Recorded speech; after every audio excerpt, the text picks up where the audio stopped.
Disclaimer: the following Boundless PodTrap episode contains strong opinions that some listeners may and will find offensive. If you cannot accept or respect others with a differing opinion from yours, then fuck off. Rolling south.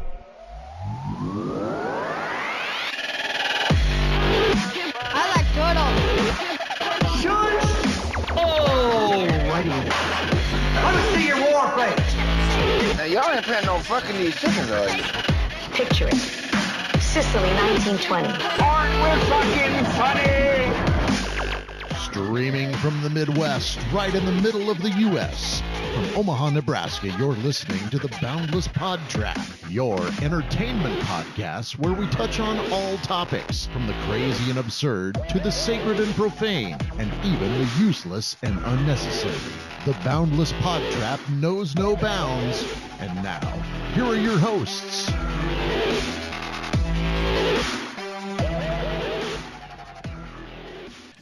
I pledge allegiance to the flag of the United States of America, in which it stands, one nation, under God, individual, with liberty and justice for all. Amen. Amen. West Side. I think I forgot like a whole middle section. I think it's been nearly 30 years since I've had to say that. It's been, yeah. You did forget like the third line there. It's, I pledge allegiance to the flag of the United States of America. And to the republic for which it stands, one nation, under God, indivisible, with liberty and justice for all. Unless you want to do the original one where it doesn't have under God, which was added in like and then 30 years ago. And then Toby Keith kicks down the door. In America! We'll put a bullet in your ass. I say the Pledge of Allegiance every morning when I wake up. Yeah, because I'm standing. How? How is that even? No, I'm usually standing at attention when I wake up in the morning. Man, at your age? Piss excellence. At my age. Man. You know, somebody did say that to me. Like, there's like, you're the same age as that person. I'm like, they turned 40. I'm like, I'm not 40 yet. And there's like, well, almost. It's like, well, almost isn't 40. Almost is. Almost isn't. Almost 40. I'm going to be as old as you were. Yeah, you are. I got a couple months until I'm 38. I got an expiration on my birth certificate, so I don't know if I'll get there. Oh, me too. Yeah. Well, anyway, hi everybody. This is the Boundless PodTrap. Hi, y'all. Hi. L'chaim. I am your very Jewish host, Lonnie. With me tonight is the formerly chubby, now not so chubby, Jeremy. How's it feel being sexy as fuck? It's feeling good. I mean, I was always sexy as fuck. I just had a little extra cushion, but it's going away. Going away, yeah.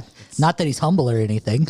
He's as humble as Makimbe Mutombo. Yeah, I'm proud of that. I spend time every morning looking at myself in the mirror without my shirt on. I'm like, I don't have the love handles anymore. I don't have the pooch belly as big as it was. So feeling energy and eating right and starting to exercise. We were going to do a fucking Boundless PodTrap weigh-in when we started this, but I weighed myself this morning. I was like, nah, we're going to skip that. What do you weigh? I weighed, I had a doctor's appointment today, and I weighed 202.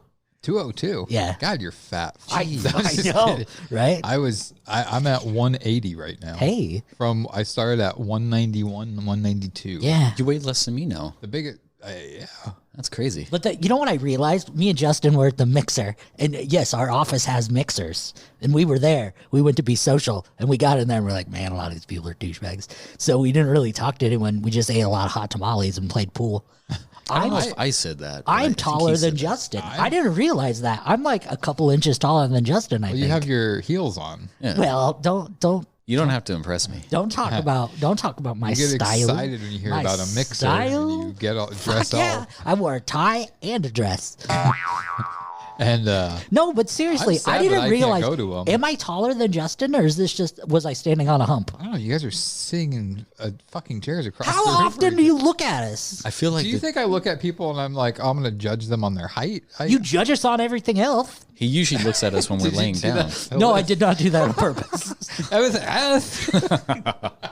Why are you judging him? Stop. See? That's fucked up.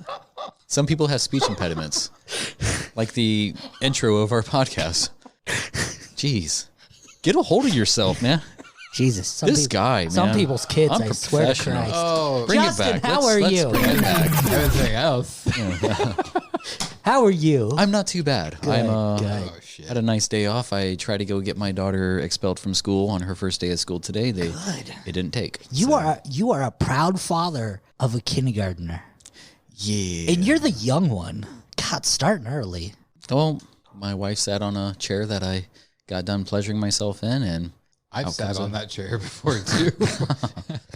Man, My niece started her first day of school today too. Oh, I thought you were gonna say was sitting on a chair. But like, let's not do that. it might be your niece's baby. We might have to take this to All Maury. right, we're gonna stop this conversation right now.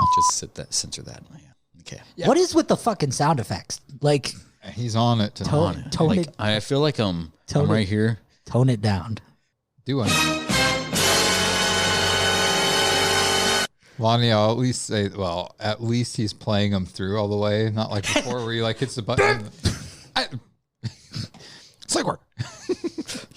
Well, that one kind of like goes in and That out. one was stupid It's because just- I don't even know what it said. It's a segue. Nobody knows that.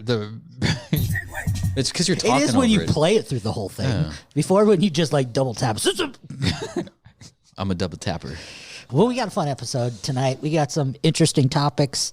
We're going to dive into some 9/11 talk. We've been trying to get a little serious on our last couple episodes. But tonight we're going to dive in to talk about, we're at that age. We're 20 years out from 9/11. 20 years. I don't think you that's could a say few- dive in. For the, Wow. I figure like this episode should have been a little bit more low key, a little bit more plain. So let's make it that. Yeah, So, we're gonna go ahead and we're gonna take a stab at 9/11. Look, jokes like that will not fly over here. Yeah, no. Fasten your seatbelts. What is wrong with you? Let's roll.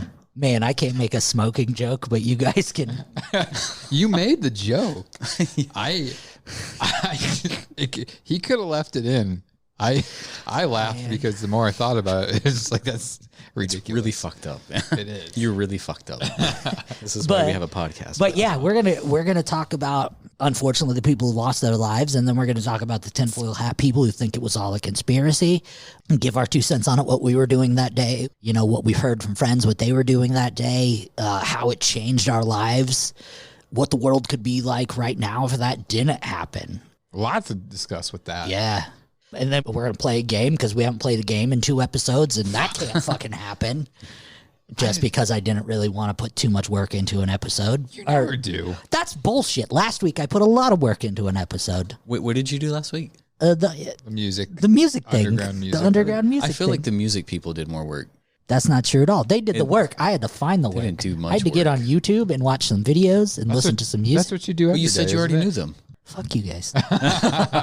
We'll let you have this one. Yeah, but it's going to be a fun game. You got a couple decades worth of movie themes we're going to go over and see I feel how like you he guys- needs to get punished. We'll give him a wet sock hand job. hanging out. Well, let me just say this. Doesn't he do that every day? Let's just say this. Then Justin's going to give us an informational topic, and that's going to be punishment enough for everybody. You're welcome. That is true. Class is in session. Nah, yeah, Justin. Wait for the bill. What is your topic, Justin? What are you teaching us tonight? I'll figure it out when I get there. I don't know. Pyramid schemes? No. I was actually, when he told me about what he was covering tonight, I was pretty stoked. It sounds like fun info. So one of those. It's where- gonna like the thing with. I mean, obviously, I've already said it many times before, but with the Boundless PodTrap, we're not confined to certain topics, or we're gonna go broad. Like for me, this is something that I feel like talking about broads. Yeah, talk about broads. Yeah, something that needs to be discussed because it's a basis of like communication, and then communication is how you understand certain things, or everything, I should say, verbal or nonverbal. Yeah, my topic is going to be about certain fallacies, and it'll be like an ongoing topic. We'll get into that when we get there. So, Well, hopefully the topic is more entertaining than the explanation because I'm going to fucking put a bullet in my brain. I checked out on that one. But yeah, fuck. Let's, Justin, go ahead and start us with this about fallacies. Yes, why we have energy. I got some you balls. yeah, he's got balls. Yeah, fucking Jeremy brought me some balls, some root beer balls, because Daddy needed some balls for the All night. Jeremy brought me was latex gloves. That's fucked up. Yeah, and masks. that's something else tonight. Tonight, if you guys are keeping track, tonight is episode 30. We hit another milestone. So We're going to try to kill ourselves, Pop. Just like every other milestone we hit, we have something special planned. After we get done recording tonight, we are going to... A special video. A special video as well. I got on the internet and ordered a mystery box for us to open for everybody. I actually ordered 2 of them because the first one I ordered had something leaking out of it, and decided I was just going to throw that fucking one away because I didn't want to... Whatever the fuck was out of that one, didn't want to mess with it. So threw it away and got another one. So we're going to open a mystery box on video, and we're going to have some fun with it. So and I'm just letting you know, I'm so uncomfortable that it's sitting this close. It's sitting on Jeremy's desk. It was sitting at my house, and then I made Justin carry it, and now it's sitting on Jeremy's desk. It looks like it has neon orange zip ties all around it. I think it's really sharp. And it also looks like I'm thinking it is eating away from the inside. I'm excited. Not like alive. I'm excited, but at the same time, I'm just, I don't know. Somebody's going to get a chemical burn. I'm glad you remembered to bring the gloves, because we both didn't. Gloves and masks. I'm masking up. He's masking up. That tells you what, we haven't told what kind of mystery box it is. What are the condoms for? Oh, those are for later. Yeah, that's our celebration. He's wearing his entire PP. I don't have to. Do we personal protection equipment? Why is Justin just wearing a condom though? For protection. Does this guy not get it? Because he has 2 kids already. Needs to wear a condom at all times. Just in case. And then after we're all done with that, a couple of weeks, we're going to have episode 11 of the Boundless PodTrap movie review, where we'll be reviewing 1997's Drive. It's a good movie. It's a movie. No, it's a good movie. Yeah, good is subjective, but I'm not going to give any information. We're going to talk about how I feel about that movie when it comes up. But yeah, for now, Justin, go ahead and take the right. The way you're saying that, you should have, we did talk about that as our last podcast, but we're going to talk about it now, tonight.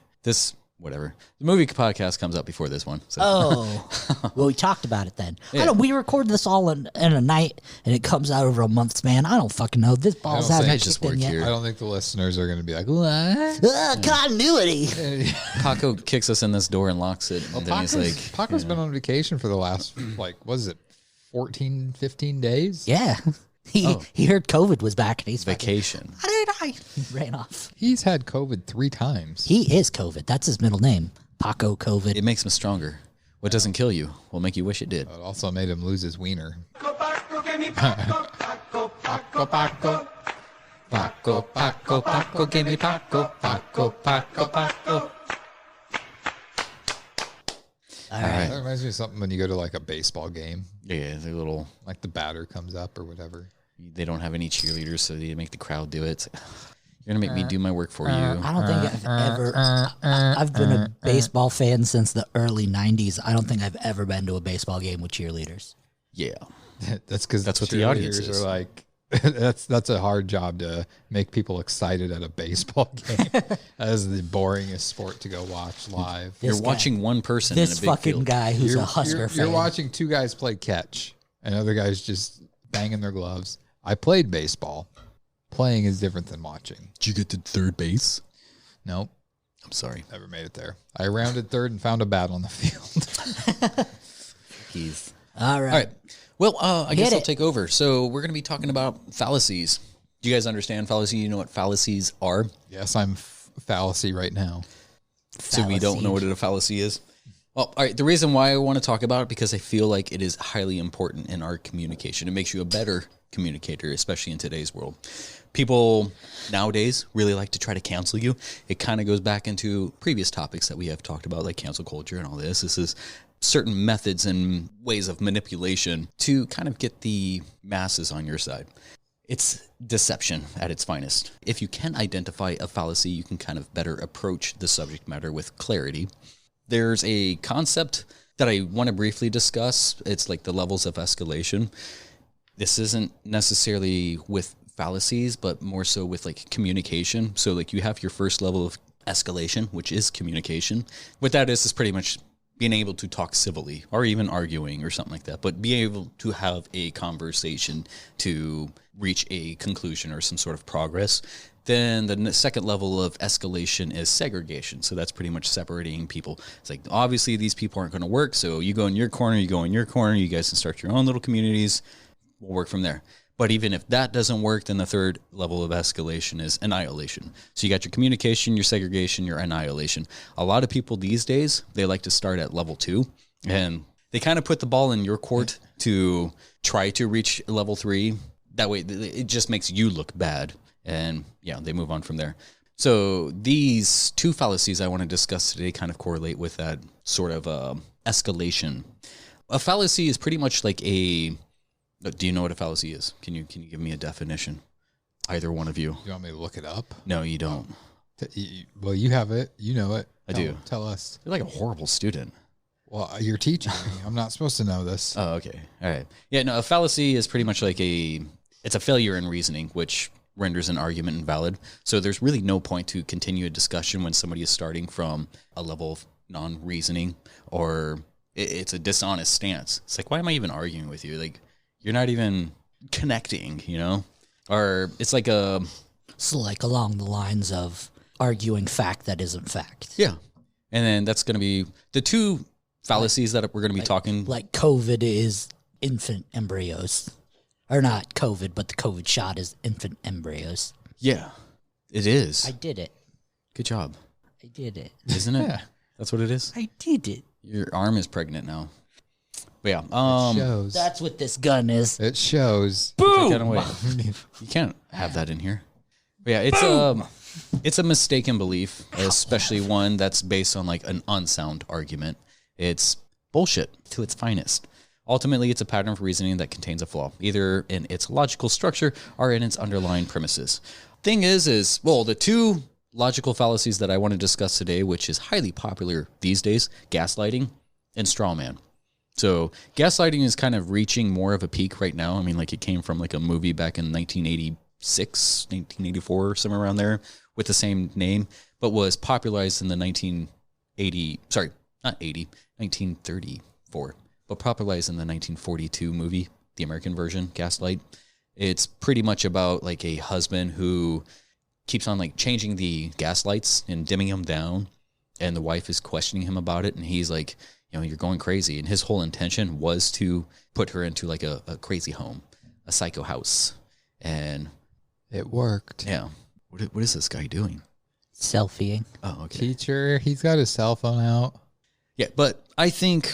For me, fallacies are important because if you're able to spot them, you can kind of pinpoint their dishonesty and throw it back in their face. There really is no need to go along for some unnecessary emotional ride. Like a lot of these, especially these two, I think pretty much all of them are based in some sort of like false emotion. Not necessarily false, but hysteria, emotional hysteria. In my natural style of communication, I usually don't attach myself emotionally already. Like I try to have like a level of reasoning and understanding, and like if me and you don't see eye to eye, I want to have like some sort of civil arrangement or civil conversation. No, I'm just gonna call you names. Yeah. Usually when the name starts, then there's really no reason to continue the conversation. I find that it's either name calling or going into like, you know, Hitler always has to get brought up into like conversations. Like how often do you type something up and then just delete the whole thing? It's like, fuck, this is never going to get through. Like, oh, I do that all the time. I send them anyway. It's just like a reface. I spent all this time waiting for the reface to load, and but these are kind of awesome for average communicators online or even in public places, because with these two positions of gaslighting and strawman, they always argue from a basis of dishonesty. And with the I guess most logical fallacies are.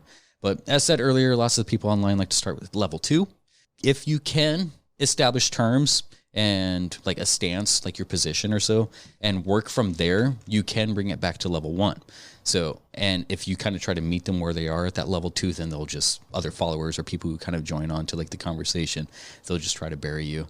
Like if they will try to purposely misinterpret what you are saying, it's like, that's not even what I'm saying. Like, right. You're not even following. I'm like, I'm breaking it down. But it's like, name call, name call, name call. You said this, name call, name call. It's like, dude, I first off, I didn't say anything bad about you. I'm not attacking your character. I'm addressing the argument, the issue at hand. It's like you're more so for trying to win the argument instead of understand the topic. But yeah, it's annoying. I think most people, like, especially like the followers, even them, like most people like to try to stir the pot. So people who kind of get in on the argument, there's certain people I think me and you have had conversations with online, Facebook or so, where it's like, man, it's not even. Oh yeah. It's not even. Constantly. Yeah. So every time I see a person or this person's post, it's like, I'm not even going to. It's pointless. This person is so far past. Like I've unfollowed a lot of people just because of how they are. Yeah. So you nodded your head when I mentioned at least gaslighting. Do you have what can you tell me about gaslighting or any experiences that you have with gaslighting? Well, it's just from being in the anti-establishment culture, even the anarchist culture growing up, watching that newer kind of anti-authority-esque culture trying to gaslight the new, I guess the best way to refer to them is recruit culture, seeing them be gaslighted into how bad everything is, when in all actuality, it's not nearly as bad as we had it when we were at their age. Yeah, I mean, there's certain things that, yes, it is much, much worse now than we had it, but yet we also had it in a very different, worse way. Right. I think overall, I mean, the struggle is more made up to seem like it's more worse. Absolutely. It's because it's so overinflated because it's easier to broadcast your struggle. Oh, yeah. It's like the crime rates today, they're actually less going back in history. It's just they're more documented publicly. Right. And seeing the amount of information that's gaslighted to the younger culture is, to an extent, I think, kind of ridiculous. So it's not only gaslit to bring people down, it's also gaslit to try to make people fight as well. It can be used in multiple different facets. So gaslighting can also be used to like bring people, I guess, quote unquote, up as well. Yeah. The thing is gaslighting, by definition, it's like a technique to make someone question their own perception of reality. It's a excellent form of manipulation. Yeah. It is a manipulation method. Right. And I don't necessarily say manipulation is a bad thing. I think no, not at all. It's like having someone question an authority figure, whether it's good or bad. Yeah. Well, I think just day-to-day conversation is a mild form of gaslighting. Any sort of conversation that we have is kind of giving you guys ideas of how we are about, like, it's giving a perception of us. Right. And I don't want to say it's distorting your reality, but it's giving you new reality or new information to go off of. Right. It's like, oh, okay, yeah, he's like this. Okay. Well, shit, I can jive with that. But it's not a deceptive way of manipulation. And manipulation, when I say it's not always bad, it's like, I mean, fucking hostage negotiators. Manipulation. It's like they save lives. They manipulate and save lives. Well, and if you look at it that perspective, like fucking George Washington gaslit people, fucking Newton gaslit people, fucking Einstein gaslit people, philosophers. Oh, yeah. Like any sort of leader, I guess, or anybody who kind of holds the position of power. Anybody who came up with an idea, came up with a theory. Yeah, gaslighting is in essence seen as a negative thing, but it also can be seen as a positive thing. Back in the day, gaslighting was more of a medical term, but it's more on a social level now. It's to make you question. Yeah, and there's nothing, anyone who tells you that questioning something is wrong is run. Yeah, is the worst kind of person you ever want to meet. Yeah. I like how you said that because it kind of speaks onto like a level of morality. And I hate when people use authority as morality. Right. It's like, are you saying it's right because the authorities say it's right? Or are you saying it's right regardless of if the authority says it? And right? I'm not saying you should disrespect authority figures. I'm saying you can question authority figures without disrespecting authority figures. Right. Your own morality and sense of justice or whatever is easily questioned, just using a level of reasoning. Right. So, if we didn't question information or question authority, we would never evolve. Yeah. It would all just be like automatons. Right. Automatons? Is that even a word? Automaton. Yeah, it's like a automatic footrest. Automatons. Automatons. Autobaton. It's an automatic baton. Automatons. Autobaton. Automata. How do you spell that? I think it's automatons. We have to stop the whole thing. Pause. Just pause the ship. Good. A moving mechanical device made in imitation of a human being. Oh, no, I'm thinking of Ottoman. Ottoman? Yeah. Automatopoeia. Yes. Yeah, no, you're right. An machine ottoman, something you put your fucking feet on. Mofo. A machine that performs a function according to a predetermined set of coded instructions, especially one capable of a range of programmed responses to different circumstances. Man, they are learning so much through this educational segment. It's awesome. Anyways, so gaslighting also kind of enforces or induces like a sense of cognitive dissonance. And if you don't know what cognitive dissonance, it's Jeremy, do you know what cognitive dissonance? Please participate in class. I am. I'm looking at stuff on this. Do I have to take that away? Cognitive dissonance. Are we going to have to lock down your internet privileges like we did with Lonnie? Yes. We You can't. look up tits one time. But all right, cognitive dissonance. It's pretty much holding to ideas. Inconsistent thoughts. There, he's cheating. He's reading it. Good. My computer's off right now. That glare. You're so lit up. It's just the natural glow in his eyes. Yeah, no, holding to thoughts like the sky is red. Also, the sky is blue. It's like, well, they can't be two different colors at the same time. Like, even if you wholeheartedly believe it, like, I believe in Santa Claus, or but Santa's fake. It's like those are two different. Santa Claus. You have to. Santa Claus is fake, but I believe in him. I believe in fake Santa Claus. But yeah, it's Hopefully, no kids are listening. Oh no. There is a disclaimer at the beginning, so We didn't say earmuffs, so it doesn't count. They have to listen to the disclaimer, and yeah. Anyway, so many people who suffer with cognitive dissonance, they utilize like mental gymnastics. They always try to find some sort of way to reason themselves. Like Christianity. Thank you. They start from like the finish line and then work your way back. I'm like, you're having an unfair foot race. You're starting at the end and then trying to lay the tracks. Then it's like, no, we all have to start from nothing and then find the truth. You can't say that something is real, but sorry, did I cough there? I meant to say Christianity.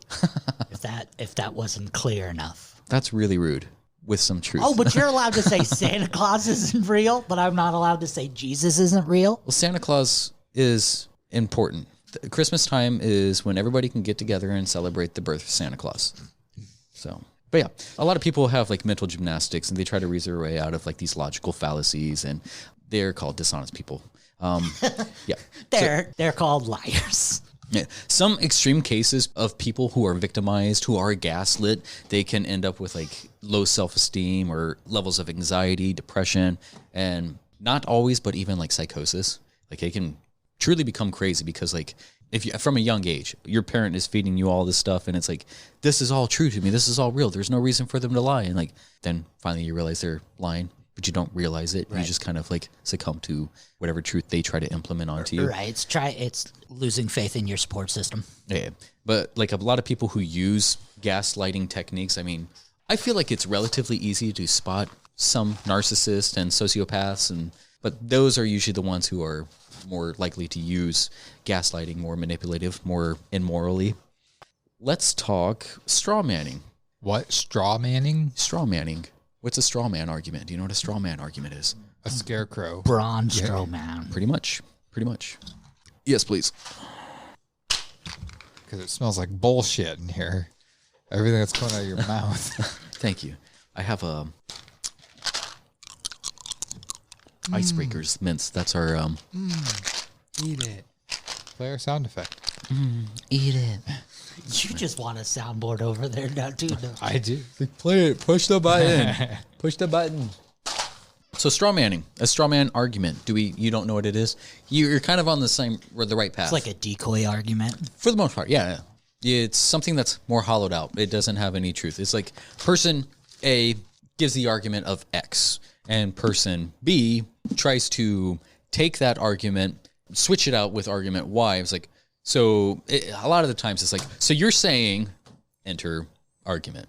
And I'm not saying argument as in like a way of like to argue or to be brash or vocal about it. Like argument in like the logical or philosophy terms, it pretty much just means like having a conversation or a position or a stance. So that's how I'm using argument. Okay. Some people say like, oh, I don't like to argue. It's like, that's not how I'm using the word. There's different meanings to the terms. But yeah, it's primarily a fallacious argument to distract people from the actual point of the hand. It's kind of not that type of. He's getting all hot and bothered. That's my favorite kind of argument. But yeah, it's primarily something that kind of distorts the context. I'll give you a few examples here in a bit, but it's an exaggeration of someone's actual point. They're taking your point, they're ignoring it and running with something else. They're inserting their perception of what they think you're talking about. So it's like, you don't even understand what I'm talking about. Yet you're wasting everybody's time talking about something else that I'm not even getting to. For example, like maybe a politician is like, I want to increase the funds for education. And then somebody's like, oh, so you don't care about veterans? It's like, So basically all political debates. for the most part, and especially more so now. But Yeah. it's like, no, I care about veterans, but I'm talking about strictly this. Someone pretty much makes a weaker, more attackable version of an argument to easily tear it down. Straw man. You can just knock over the straw man. There's no person behind that clothing of position, stance. You rather bend over a person, not a straw. Yeah. Squeeze it? You got to Squeeze it? spit on straw a lot to get it wet. Yeah. Oh, I know. Oh, trust me. I know. Back in Jeremy's day, that's all they had was straw. It's still my day, and it's still straw. You think you're still on top? So what you're saying... There we go. There we go. He gets it now. I think he's learning something. There's a few movies, with these arguments, these fallacious logical fallacies. Fallacious. Yeah, fallatio. Yeah, that's what I thought we were talking about. Yeah, like this That's why I'm topic so- wasn't like I was hard for 3/4 of this. That's why I'm so topic. dumbfounded over here, because I'm like, when are we going to get to the blowjobs? It's like, oh, that's why your pants are off. Okay. Yeah. We're not doing anymore. that. We're not doing that. It's cold in here. I'm not putting them back on. So I've already mentioned the movie Gaslight, the 19 whatever, and Rosemary's Baby. That was Great movie. About gaslighting. What happened to his eyes? It's like the husband was pretty much trying to make the wife like, oh, everything's fine, and The whole apartment complex was. Satan had a different plan on things there. Certain people who are like, I wear name brand clothing that is popular in the urban community, and then somebody else is like, wow, that's racist. It's like you're trying to gaslight somebody to make them think that it's something else. It's like, it's Why did you have to use that voice when you said, that's racist? because that's how they usually say it. Who's over they? text. That's Those people. So what you're Online. saying? The text. The movie What Lies Beneath with Harrison Ford and Michelle Pfeiffer. I think she knows. Who? Your wife. It was all. While you're talking about that movie, is anybody else in that bathtub scene where it's filling up? Do you get out of breath watching that? No. I get out of breath a lot. When the tub's filling up, I'm like, oh my God, I'm holding my breath along with her. Why? You don't have to. She's doing it. I know. This is. The much advice from Justin. You don't have to. All right, session's over. Yeah, pay me my money. You don't have to do that anymore. Be $75. Yeah, leave it on the nightstand with everything else. Yeah. So yeah, those are a few gaslighting examples, a few straw man examples. The Crucible, that was a decent book, decent movie. The Wicker Man. Yeah. Fast and Furious. Or like Pig in the City. This is an example. Yep. So we'll make this a little bit more personal. I'll give you guys some examples of gaslighting. Lonnie, why don't you believe in God? In like a sentence or two. In a sentence or two, why do I not believe in God? I don't believe in climate change. I think that you just want to sin. I think you hate God. You don't believe in God because you hate him. You see how I'm kind of like taking his argument. He gave me a stance, and then I just kind of flipped it around. I believe in Hitler. Hitler was real. Does believing in him mean that you give him praise? Yes. As in, like, you appreciate what he did? No. Some Jews, though. I can't go there. Wow. But you did. But you did. Calling the Jew hotline. Be here in 15 minutes. Yeah. I got my back to the door. They're not open this late. Yeah. All right. Well, Jeremy, we'll make this personal for you. Oh, fuck you. Why haven't you gotten the vaccine? Oh. In like a sentence or two. Because we don't know enough about the long-term effects of it. AIDS. Maybe you just don't care about other people. That's it. You gave me a reason, and I just like flipped it back on. You know what? I'm done with this fucking podcast. Oh, we're going to level 2 now. All right. Segregation. That's why you're over there. Or that would be, I guess, level 3. You done with the podcast? Yeah. All right. So yeah, and a few Level other 2. things. No, let's level 2 this. This is a fun game. Oh, we made it to 30 episodes, guys. It's more than others. And that. Who did that? Who just threw my fucking phone? Was there like some it was on your pants. It was in my crotch. How is it in there? He got hard. I mean, people do that in prison, but Crazy. Justin, why don't you have hair? For Jews. male pattern baldness. It's because your hair is scared of you. I suck at this game. I don't get it. I think I'm pretty good at it. Justin, why are you a male man? Like a male man? Yeah. Because of XY chromosome. Oh, it's because you're a piece of fucking shit, asshole, motherfucker. Did I just annihilate it? Yeah. There's no reference there. It does not follow. Does not compute. Okay. Yeah. A few other things. Like Jeremy, beauty. why don't you have a girlfriend? Oh, I'm working on it. It's because your mother hates you. Mom, I got to make a phone call. I'll be back. So, Beauty and the Beast. That was a form of straw man. You know, when Gaston is trying to rep up the bar goers, it's like, this guy is just going to come down here and butt fuck you guys. And what version did you watch? I think that's Beauty and the Priest. Oh. No one fucks like Gaston. One cooks like Gaston. Okay. I guess another like example of like someone says, I support Trump because of the tax reasons and benefits of my economic class. And then someone says, oh, so you support racism. A lot of the times, like when the sexism or the racism or all the isms, it's usually jism. I don't want to. It's coming from a place of like ignorance. It's like you can't necessarily pinpoint something unless it's like I hate when people throw like the racism. And I've said this a few times already, but they just want to willy nilly throw the racism, not willy nilly jism, but it's like no, you can't quite say that until it's like proven. I'm like, oh, the race card is played a lot these days. Yeah, but you get rewarded for your victimization, your self-victimization. A lot of the times these isms, they're like, we gotta rape culture, all this sort of culture, racist culture. It's like, I feel like the numbers don't follow. The facts don't follow. I feel like most of it is like a rape hysteria, a racist hysteria. Like most of the people just get up in arms, I guess, with a lot of this stuff. Open arms as in like hugging. Journey. Yeah. Open arms. Most any infomercial, that's kind of a form of straw manning. It's like they make you try to buy a product that is flat out straw manning. Like it gives you like this false perception that what you are doing is all wrong, but by acting out very outlandish and stupid performances, that their product is so much more convenient than the bullshit that they just kind of showed. It's like, no, nobody does it like that. You're making it so outrageous. It's like, now I need like this hook because every time you get out of the car, you just fall and nearly end up in the hospital. So you just got to put this hook to the side of your car just so you can like, you know. Don't fucking say anything when you go to Hertzberger. Because I don't. Hertzberger. There was a microphone stuff. It wasn't me. Oh my God. You heard it clear. Yeah. The media itself is all about, well, gaslighting and straw manning. Media itself, they use like selected quotes from other people and they purposely misinterpret somebody else's intentions.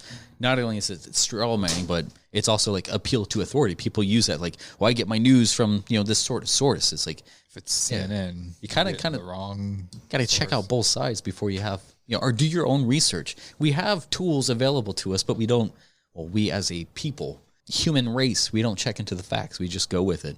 It's like Jeremy said, we don't have enough information for like the COVID, but COVID is not anything new. We know a lot of the stuff about COVID. We know how to get, the strains and all that, like, what do you want to call it? Not the strains, but we know how to counteract it. So it's not something that we've been, this isn't about COVID. We'll just move along with that one. Because I know sounds like it is. Other hot topics, we can say like the war on Christmas.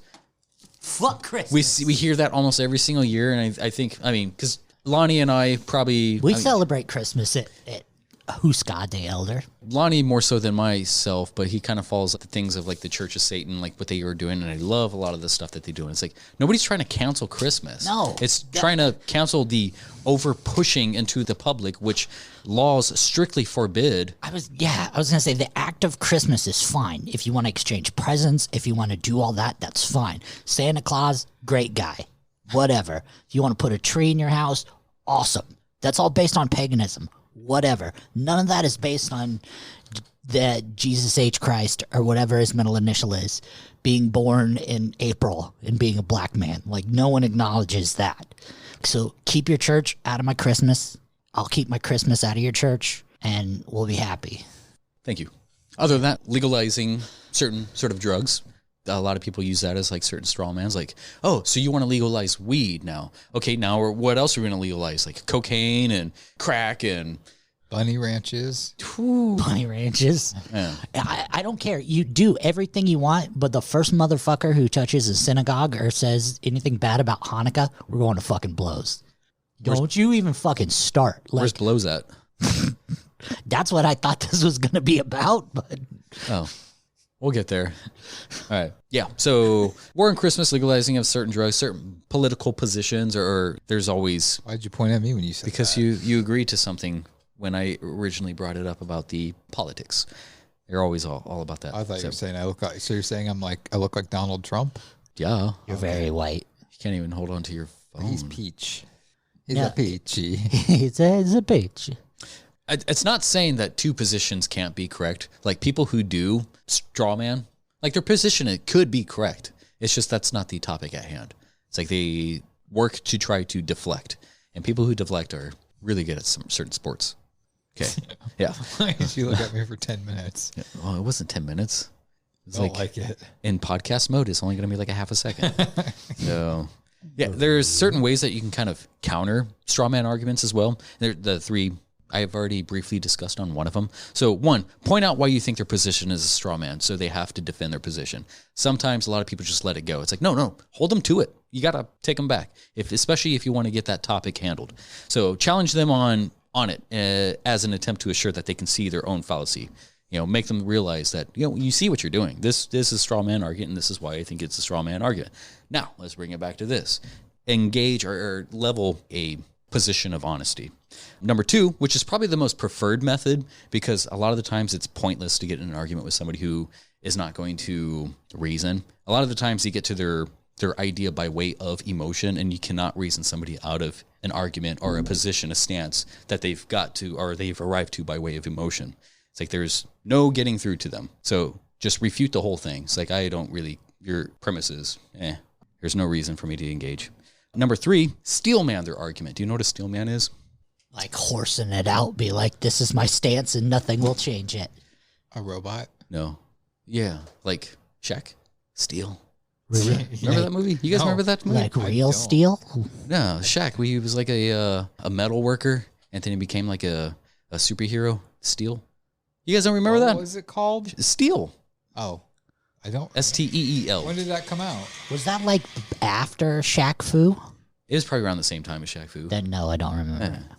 All right, so steel man. It's pretty much filling out their straw man. It's like, okay, I will see your stuff through, and then I will pretty much identifying their stance and saying, this is correct, right? And getting them to say yes. Usually once you can get them to say yes once, you can get them to say yes again. So point out their stuff, I guess go on the ride with them, and then bring it back to your topic at hand. Online, oftentimes, there is a obvious and devious method of creating a straw man, which should give you pause before proceeding. Most anytime someone says, oh, so you're saying, they will interject a straw man argument to like purposely misunderstand your position and give themselves the illusion of superiority. In addition, since this is an online and public, many people love to bandwagon, which is also another fallacious argument. A lot of the followers just kind of like jump on board. We won't get into that one today. So yeah, you can state clear facts, but people misrepresent your point by appealing to emotion and prejudices. Prejudices? Pretty much, yeah. See, look at him. Look at him. He's making fun of me. Prejudices. Yeah. Lonnie's got his own. Did you just bark at me? I can't bring that in here. Dude, is that like, hey? All right. I know that sound. I got sound effects. So asking questions for clarification, it helps build understanding and shows you are listening. That's kind of one of the main things that you need to have when you're engaging in communication. I don't know what this guy's doing. So like when you're engaging in communication, it's always best to have like active listening. Lonnie? I'm listening. This guy, Yeah. So active listening kind of shows that you understand, or at least you're trying to understand. A lot of these times when people prose are proposed like these sort of fallacious arguments, they're not listening. They also just want to be right, and it kind of gives you that little dopamine fix when it's like, I'm right, you're wrong. Everybody here says I'm right, even though they're all just kind of following on my bullshit argument that has no bearing. Well, if you keep using the word fallacious, a lot of people are going to pay attention. Be very upset when the conversation is over. What the fuck? So yeah, I'll just close it up here. In conclusion, logical fallacies is a great tool to manipulate and get over on other people if you want to be a dishonest piece of shit. Otherwise, being able to understand their usage to be able to spot them in a discussion, you can easily refute their whole premise instead of entertaining their deception.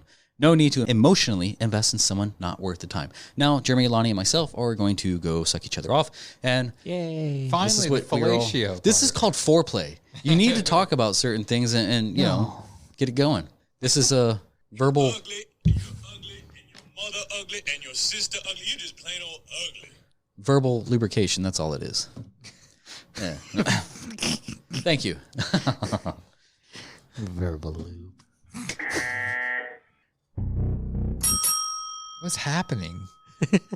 That one wasn't me. Is that me? You sound just like me when you did that, man. What happening? What's happening? That was a lot of good information though. Like if you want to be an arguer, that's good information to have in the holster. I try not to be an arguer though. So that's you're doing it fucking. I think it just depends on how you approach it though. Like arguing, like I'm sarcastic. I can be sarcastic. I think my sarcasm is probably, or humor is like the most aggressive part of me. You have humor sometimes, and it's aggressive. What the fuck is your? I can't even find a button to press to whatever. Hold on, let's see if I got one. That used to be my text alert message until I got sick of it. You say that every time it plays. What was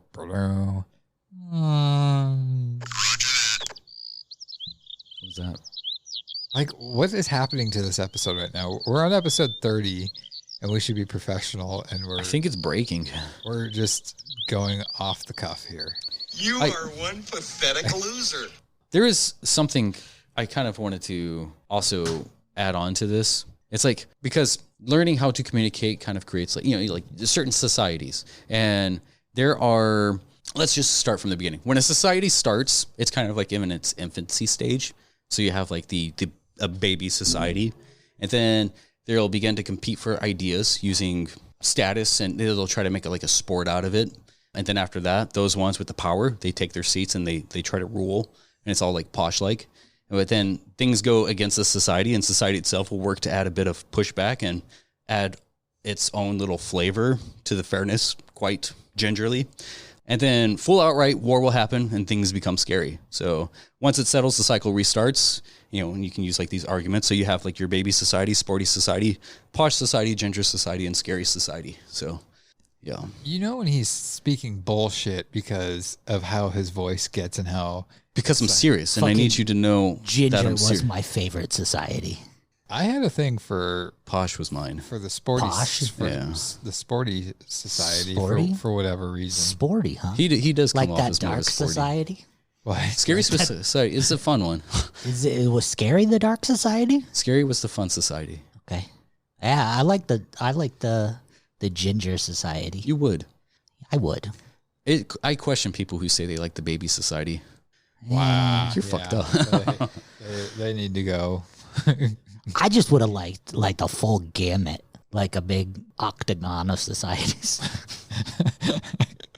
I don't even know what's happening. Just anymore. Like a big loving, like, if you want to be my lover of societies.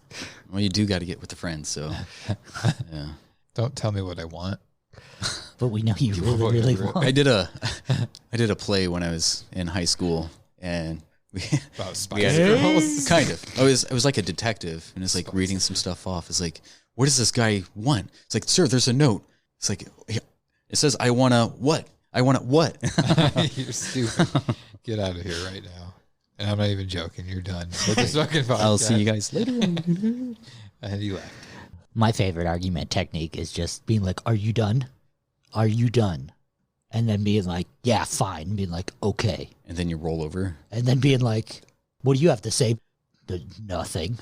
I'll take it under advisement. That reminds me of a Kevin Hart thing when he talks about how like women are right 99% of arguments, but he's just like, women, I'm going to tell you this right now. If a man ever hits you with this line in an argument, are you done? Are you done? Know that he's about to fuck your world. And that's I got nothing. The first line you said, you won. I'm just, okay, you win, whatever. Like, stop it. He's already dead. It reminds me of another stand-up where it's like, men lie more than women, but women tell the biggest lies. So, men will be like, nah, I wasn't over there. But women be like, it's your baby. Had to have been there. Yeah. I was on it. I could do this live. Lonnie, say something. Lonnie, do you want to move to the next topic? Do you want to move to the next topic? Saying that, I watch way too much Maury. It's flooding through my head all my favorite Maury episodes of You Are Not. And then they run to the back crying. It's like, you knew the whole time. Right. That's not my baby. She's like, yeah, but I mean, I was seeing other people too. I just didn't want to be that guy. Right. I wanted to be now him. I don't know who the dad is. Like, you've fucking tried 11 people. Might as well try the other 14 people who live in town. Some of the people, man. Ooh. Where they had to bring like 4 or 5 people on. I'm like, oh my gosh. Jaquan. Is this for real or is this scripted? I feel like some of these are scripted. Jerry at this point. Springer. They are. Yeah, Jerry Springer used to be scripted because I think I've told you this You story. had friends that went on it, didn't you? Well, no. And I told you, I don't know if I told you this story, but a good friend of mine, his name was Uncle Craig. His wife, cousin, was a producer for the Jerry Springer show. They named him Uncle? No, his name was Craig. Oh. But we called him Uncle Craig because he was quite a bit older than us. He was in his late 30s when we were just 20-nothings. Because he gave you candy? He tried to give us much more than candy. And presents on Christmas? He did give us a bunch of VHS horror movies, and we're like, great, now we have to find a VHS player. Oh, he's got people locked up in his basement if he's... No, great guy. But his wife's cousin was a producer, and she'd always be like, hey, you guys want to be on the show? We're like, no, we don't have anything crazy. She's like, no, we come up with the ideas. You just go on the show. It's like, really? She's like, yeah, if we ever have anything crazy we can't fill people, would you consider coming on the show? You get X amount of money, we fly you out, put you up for the night, you be in the show, we give you the scripts, you do your best, you got to get point A to point B, but everything in the middle, it's like your own dialogue. I'd do it. In a heartbeat, in a fucking heartbeat. Minus the flying, if they let me drive. Let you drive out there. But yeah, at the time, Trace was like, I don't know. I was still playing a lot of music at the time, so my mind, I was like, I would be recognized right away, but I didn't care. I can't see Justin on there. Why not? I don't know. I don't believe that you would have sex with your cousin. Why not? Have you seen my cousin? He's fucking hot, bro. He's at least a 7.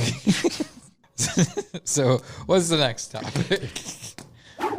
Well, we'll jump into mine. I got a fun one here for you guys. We talk about horror so much, and we talk about trivia questions so much, but, I found some good ones, and when I was laid up, wasn't able to do much, I really got into really diving into my trivia and my knowledge and movies and really trying to study up because I felt like I was letting my other knowledge of movies go down.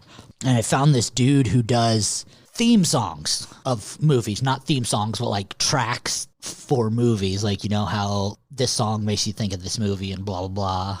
I got a bunch of those. So I'm going to test your guys' 80s and 90s song knowledge of movies today. All genres? Not genres, but like this 15 seconds theme. What movie is this? That's what I'm saying. Like it's... All genres of movies. Yes, all genres of films. Okay, yeah. I've got the 80s and 90s. I'm going to play you 15 seconds of each song once. Like, I'm not going to stop it. I'm not going to start it. You get 15 seconds of that song. I'm going to have you write it down. Tell me your answer. I'm not going to tell you if you're right or not. We're going to go through 25 of these. And then at the end, we'll go over whether you got them right, you got them wrong, and see who the winner is. So if y'all want to grab a piece of paper and a pen there. You said 25. We're going to do 25 of them. Between the 80s and the 90s. Star 104.5. I'm going to play something else here just to make sure that you guys can properly hear. The only glasses brand that lets That's an ad. Ferris Bueller. change your clothes. But you can hear that fine, no problems. Eyeglass. Yeah. Whatever. Okay. Hundreds of styles. It's All right. So, number 1, are you ready? No. DX. Boom.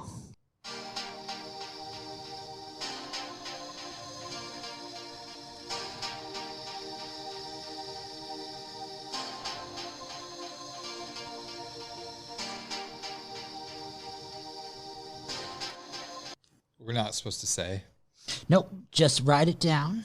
No, these are movies. These are movies. These are And these- either or 80s or 90s. You're not telling us what I'm it is. not telling you. It's Are- 80s or 90s. Are these main titles, or it could have been played anytime in the movie? It could be played anytime in the movie, but it is a main title associated with the movie. This isn't be like, this track was played in the background of scene A. This song is known for the movie. Okay. My first guess is like so far out there. You can tell me. I'm not going to tell you if you're right or wrong yet, but What'd you get? I'm not saying. I already Okay. have an answer. ready for number 2? Ready. Here she comes.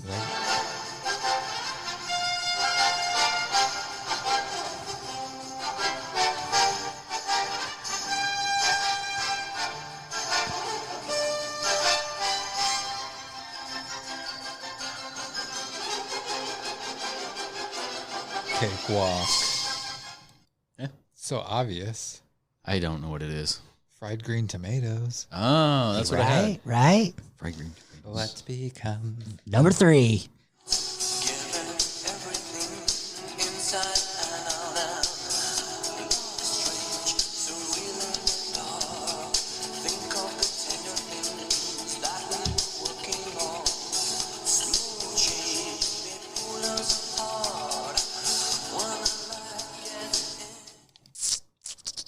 No, they're just movies, not TV shows. Just movies. I got All it. movies. I got a TV show on that one. All so. cinematic adventures. You don't know that one? It's a TV show. Okay. Write down your TV show. I can't 100% guarantee you'll be correct, but All right. all right. Next one, number 4. Everybody get up, it's time to slam now. Okay. We got the real jam going down. Welcome to the Space Jam. It's your chance, do your thing. I don't know I'm what going you to go ahead and say pay attention to the lyrics in this one, So obvious. Fried green tomatoes. right? did. I want to. We're just going to roll straight into the next one on this one.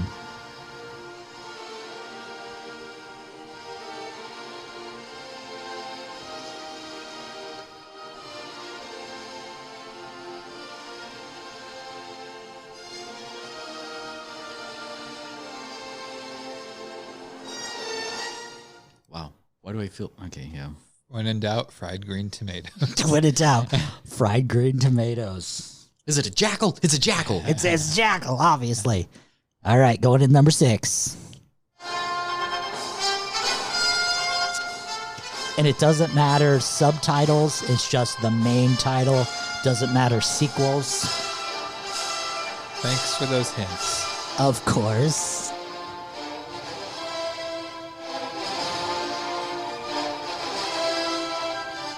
It's a Christmas one, right? Because that is something we'll run into numerous times on this list.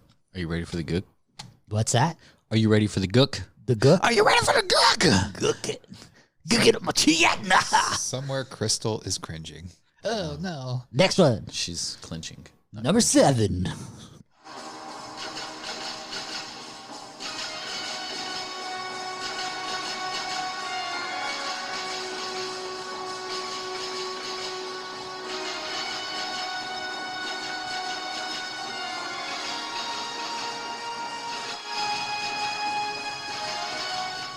How popular are all these? These are relatively popular. These are main movies, yep. Fuck, Major blockbuster movies. I have like 5 movies that come to mind when I hear that.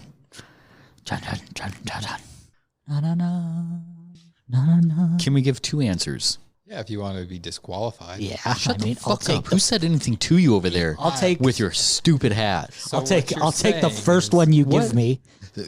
Yeah, what I'm saying. So what you're saying is you Jeez. find I'm sexy. Get out of here. Get out of here. Right, but fried green tomatoes. All right, next one.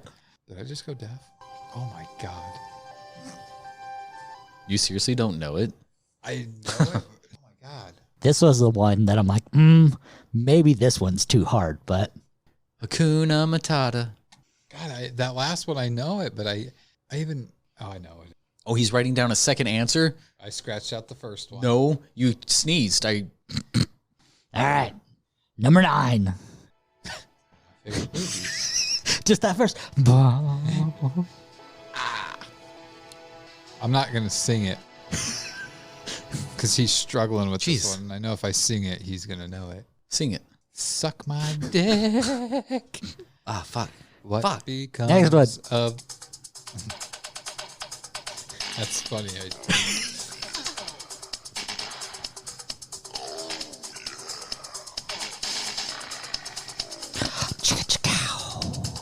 Beautiful. The moon. Some guy made this in his basement and be in. Oh, into the next one. It's rolling, boys. Meh, meh.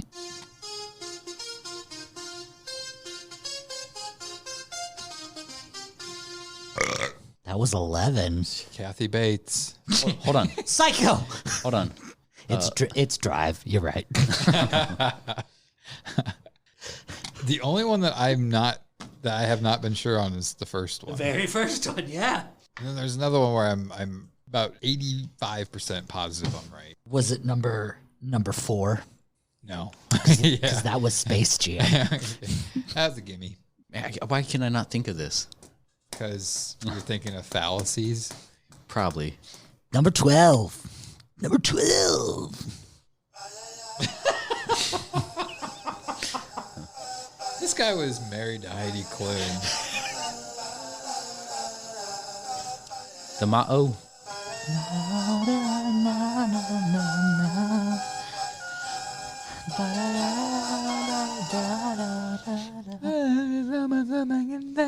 Does it sound exactly like him? Baby! All of a sudden, Seal's in the office next to us. He's like, "Hey, if they redid that, do your best impression of like today's music redo of that. Like, you didn't give us a chance. Wait, did you just skip one? No, that was the end of the last one. Okay. All right, I got it. Are you sure? God, I hope the fuck so. Does your answer have the word green Tomatoes? in it? As tomato? Oh. We're just gonna roll through this one right in. We're on 13. This is 13, right? Yes. Yeah. It's 14.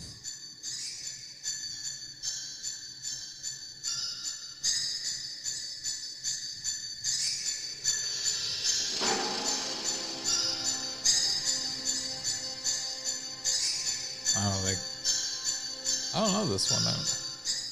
Uncle Buck. Everybody's favorite Christmas movie. All right, ready? Going in number 15. 15.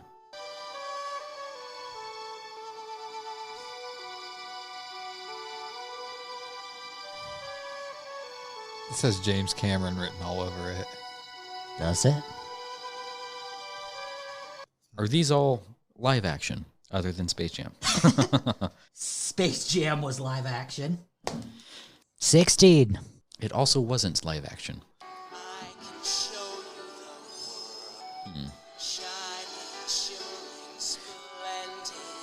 Tell me, princess, when did you last let your heart sigh? Who the hell is singing? Gary Coleman? Tell me, princess. I can show you the world. Shining, shimmering, splendid. All right. 17.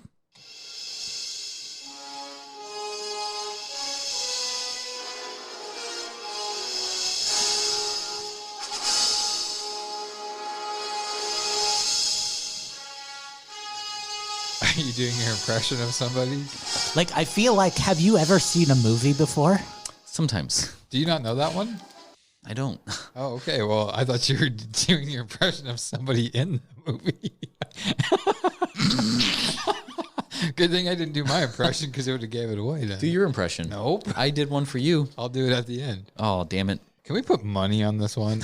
Because I feel like I might be cleaning house. I can show you the way. All right, next one. Number 18. Guys both on 18? Yep. Okay. Oh.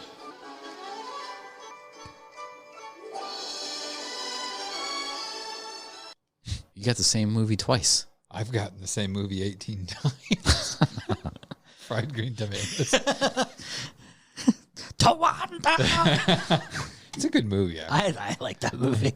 19.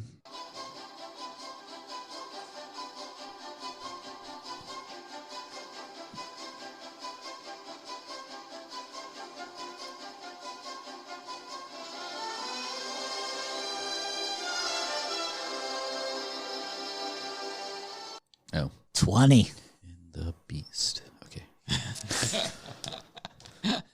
Now this one I am going to require which sequel. Because this is a very specific sequel. Because I was only in one of the sequels. That's the one where, not the one with Petrie. Yeah, it was the Okay. one with Peachy. Right. Kathy Bates.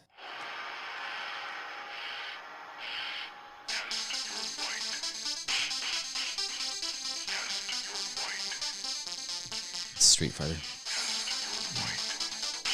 Double Dragon. Good movie. With the actor who was in our last movie review, Drive, Mark Dacascos. Cool. 22, getting towards the end there. I can almost feel it.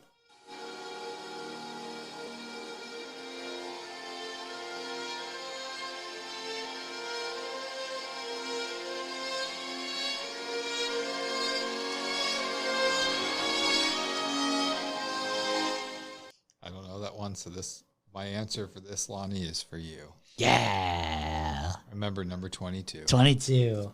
We'll put a little star next to it. Ready for 23? Oh, yeah. Justin? Yep. Okay.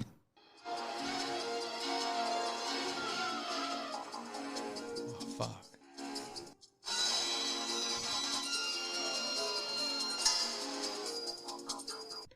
I already know what that one is.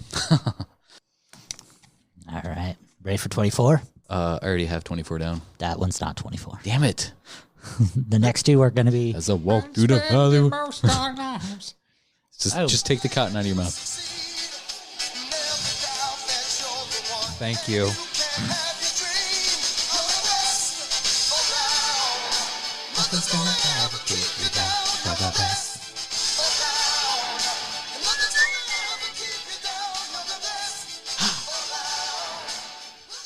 All right. Are you going to read these off? Yeah. Oh, okay. No, we're just going to... No, it's just... And then move on to the next Yeah, topic. next game. Yeah. All right. And then the 25th and final one. Are you boys ready? Yes. Is it? Hold on. What do you think it is before he plays it? Don't play it.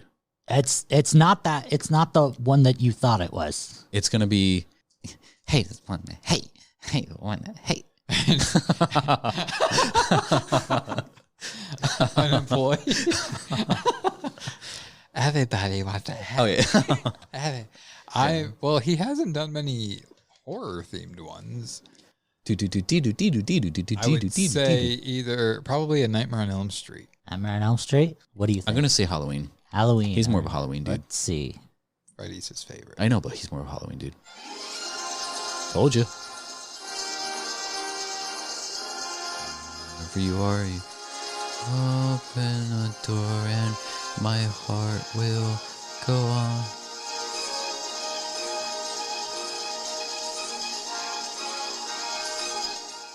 Oh, shit. Got nothing for that one. All right. So I'm going to assume Jeremy won.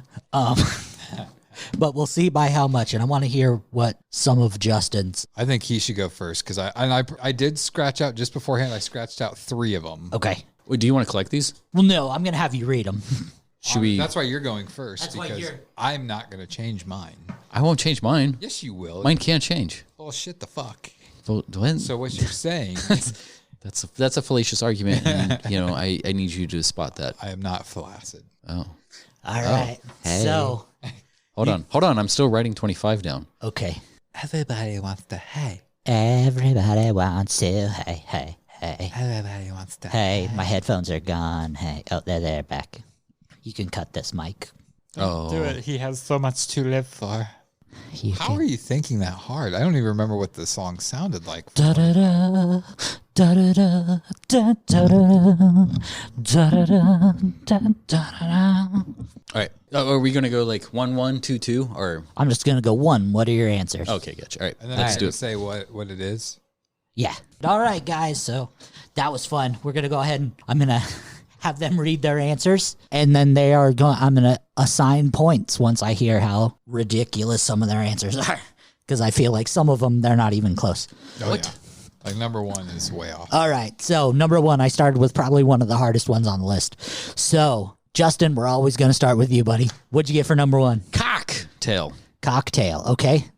Jeremy, how about you? I did Who Killed Harry Crumb. You guys are both incorrect. That was Transpotting. Oh, that was a good movie. Love that movie. Great movie. Wouldn't have got it. Wouldn't have got a million years. It's very slow. It's if you good. like drugs. It's a good movie. Yeah, it's a good movie. Okay, number 2.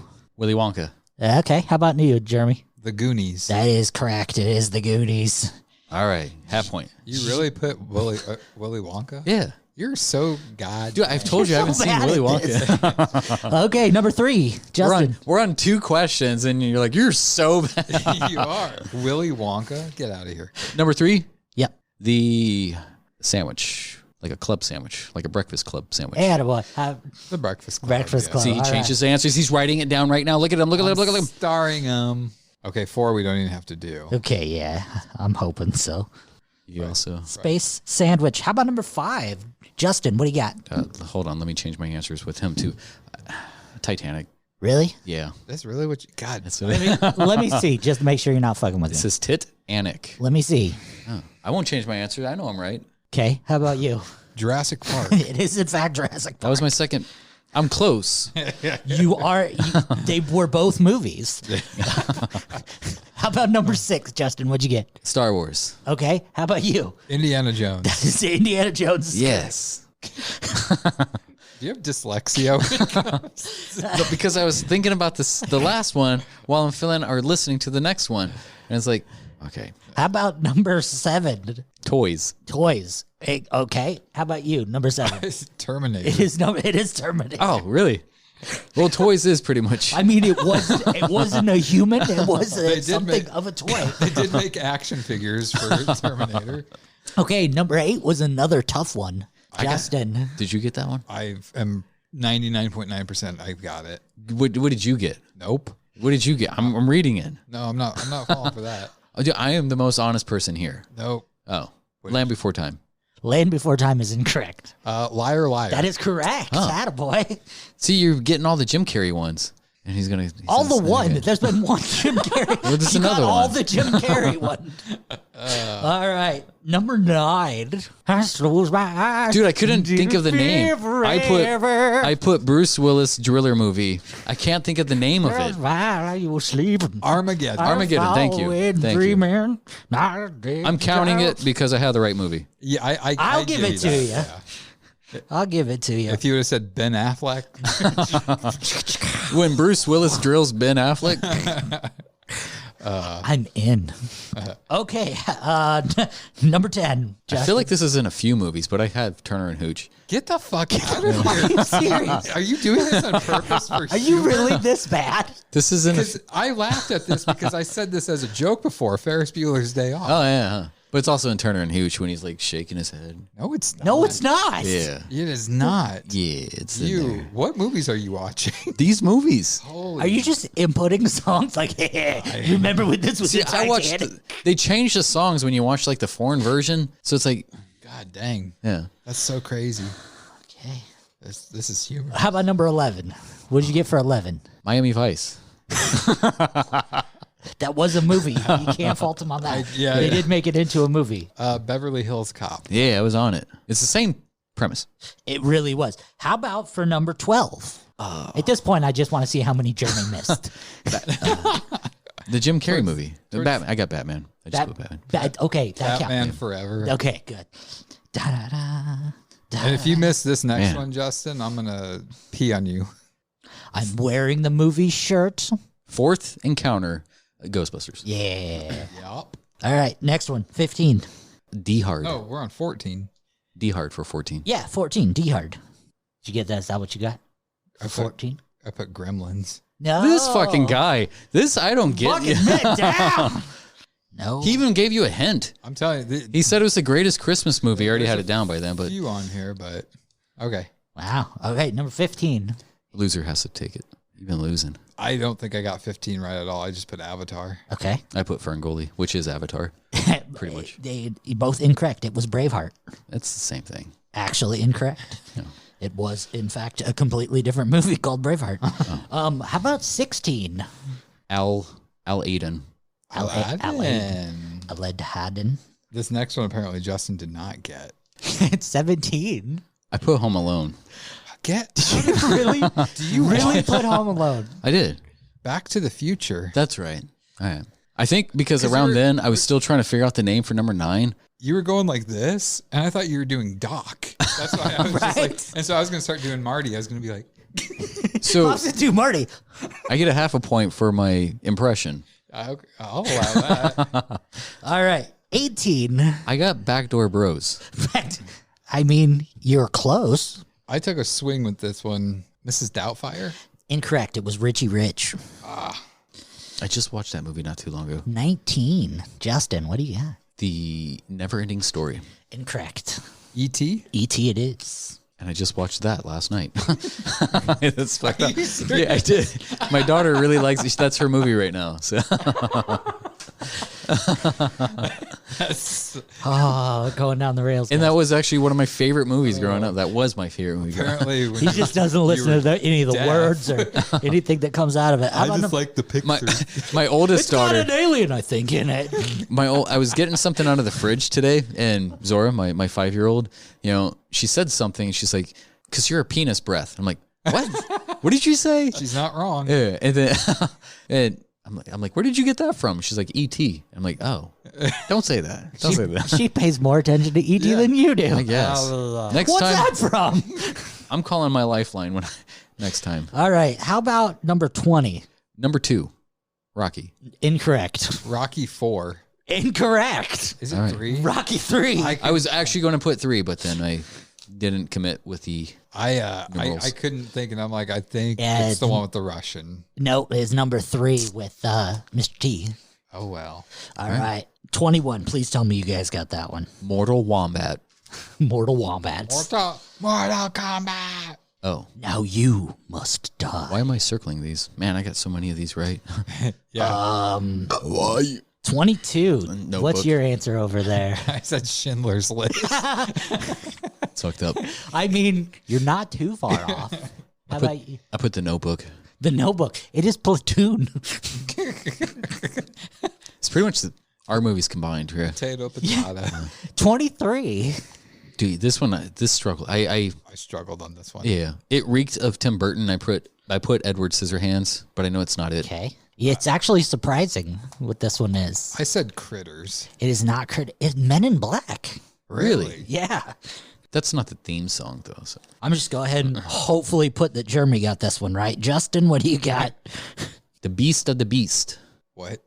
Best of the Best, isn't it? That's the name of the movie?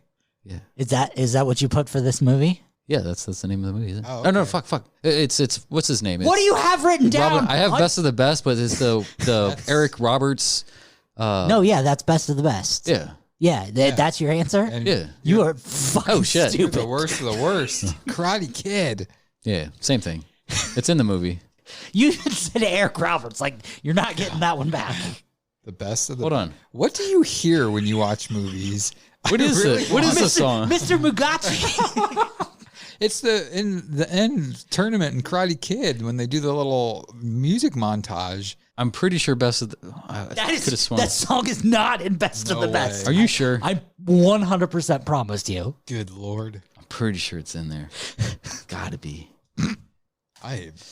Anyways, and 25. What did you get for 25? Me? Yeah. I for 25 I put fried green tomatoes. It is incorrect. I put Homeward Bound. It is RoboCop. I was thinking RoboCop. All right, Justin. Those are also both similar movies. 1, 2, 3, 4, 5, 6, 7, 8, 9. Justin, I only lost 9 of them? You got 9 correct. Jeremy got 17. Wow. fucking best of the best with Eric Roberts. I still, the ET one gets me. I just watched it last night. Yeah, I did. With apparently earplugs in. So my topic is about E.T. What was this movie? I don't know. I'm proud of the Liar Liar one. That one, yeah, that was a good one. That one was really, like, I could hear it. And the only thing I just remember is the dialogue after it from his son. Huh. Was that your, was that so close? You're the best. Yeah, what? same movie. It's not even like the same tempo. It's not even a man singing. That's because you're way over there. Okay. And you can't, the acoustics in the studio, it's so off. Ooh. The ones I'm proud of you guys. Yeah, the Liar Liar was a tough one. I also did a bonus. I got Dangerous Minds on here. Dangerous Minds, yeah. Yeah. I don't know what that was a bonus for, but that was on there. You've been spending most our lives living in the gangsters. Who was that, Kid Rock? You sound like... Yep. You guys both got Space Jam. That was a good one. Did we? Most everything that had the title and the lyrics, we got that. Yeah.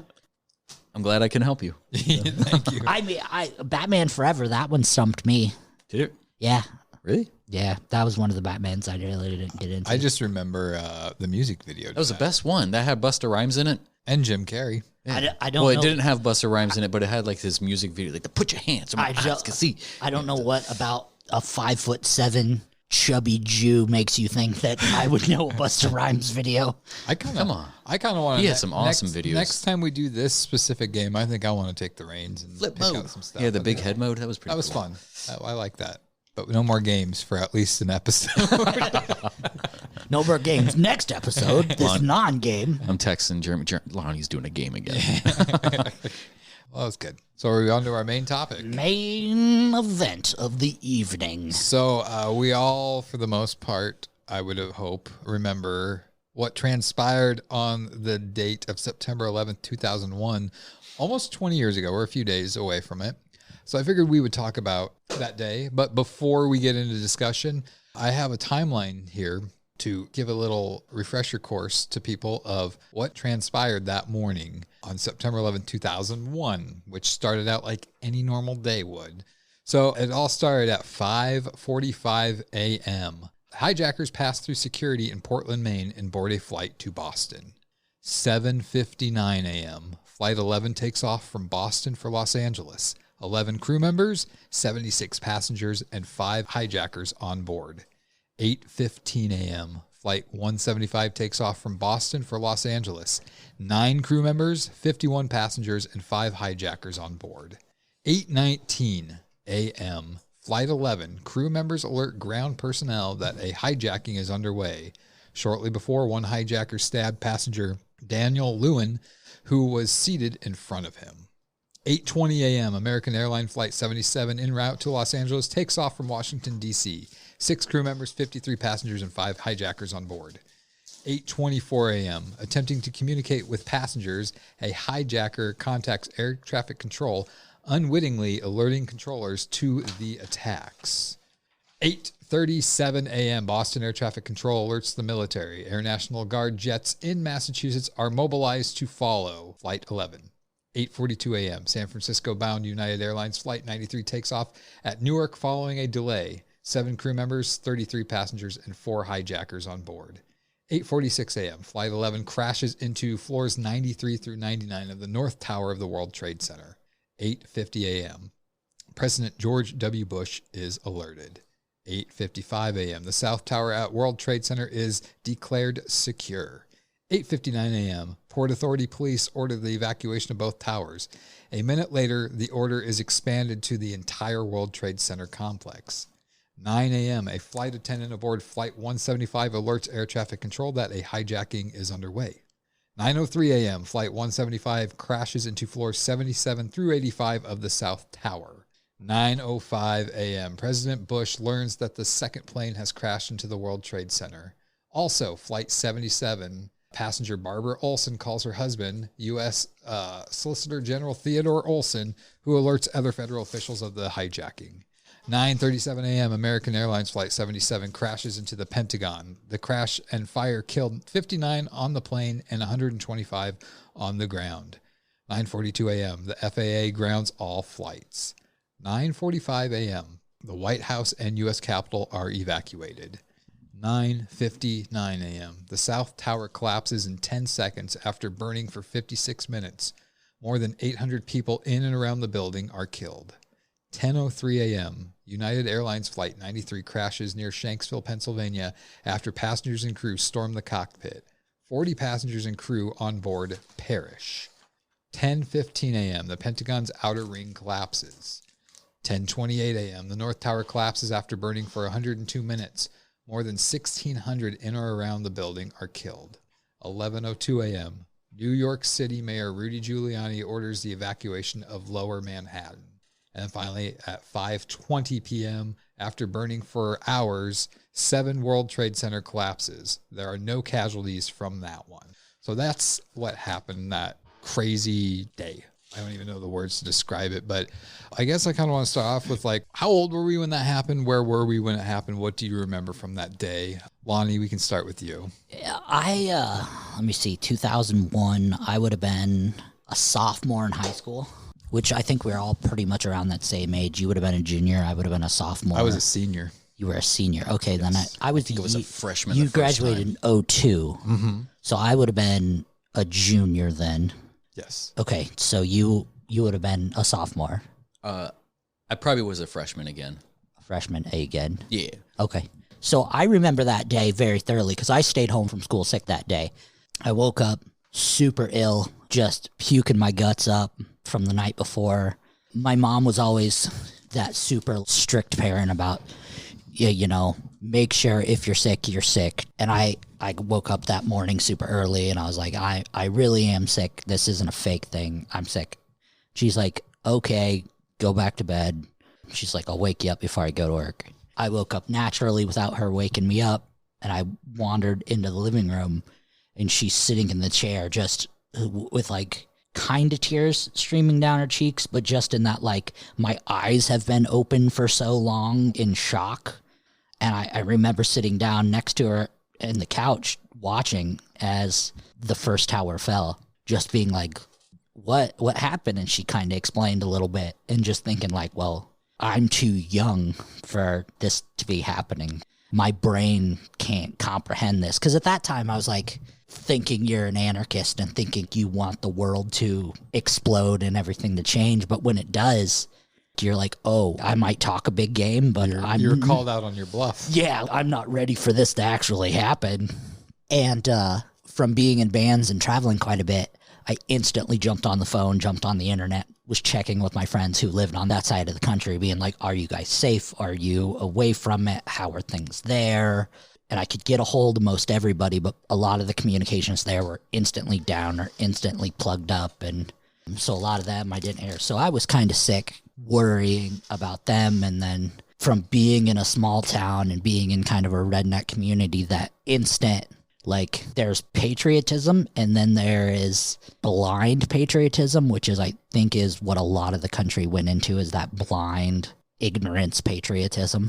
And having to deal with that town of 100 people where 50 of them were that, let's grab a gun and go over there and fight anyone who doesn't look like us, blind patriotism, like having to deal with that for the next couple of days and not knowing, is that what the world's going to be like now? Is that what our country's going to be like now? And added on with the additional, like, and you and Justin had it as well, probably worse than I did, but Omaha, Nebraska, and specifically Bellevue, Nebraska, when shit goes down, is this area is the number one, bring the president here. Because like of the Air Force. Yeah, it's hide the president here because we're in the middle of the U.S. nowhere. Yeah, and we're far to get away from. So my mind panics and that, like, oh, we're the next place to get hit. Yeah. And we're like, me, I'm 20 minutes away, but you guys are in the heart of it. So it was literally like 15 minutes from my house. Right. So then in my mind, like, well, if they can drop a bomb that blows up a huge city like New York, why couldn't they easily miss and hit my small town or hit our surroundings? And that's where my mind was going. And yeah. It was, I remember, so it was my senior year, like I said. I was in band. I was on the drum line. And I would always get there. I think it was like 6:30. We had to get there every morning because we'd practice for like 2 hours for our band competitions. And so we were outside when the first two planes hit. And when we were coming back in, I just remember it was the teacher aide that was in the band room. She was just sitting there in one of the chairs looking up at the TVs that were on in there, and she was just crying. And I looked up on the TV, and all I saw was the New York skyline and just smoke. And it was just, I just remember it looking yellow. And my first initial thought was there was a gas leak in Manhattan, and something like a building exploded or whatever. Right. But then she was saying stuff about planes and whatnot crashing into buildings. And I just remember a bunch of kids were like speculating like it was the Japanese or something coming after us, like because of Hiroshima or whatever it was. And I guess I was naive, or I don't know if that's what I'm looking for, as to not really comprehending and understanding what was going on, even after hearing more information about it. Like, I don't know that I was just thinking like terrorist attack and whatnot. But the one thing I remember too was my second hour class after band, I was an office aide. So literally all I did was sit in the office for that period, and I would deliver notes to classes. And usually on a normal day, I would have like maybe 2, possibly 3 notes that I deliver to classes. That day I came in there and there was like a stack of notes to deliver to kids because their parents were on business trips.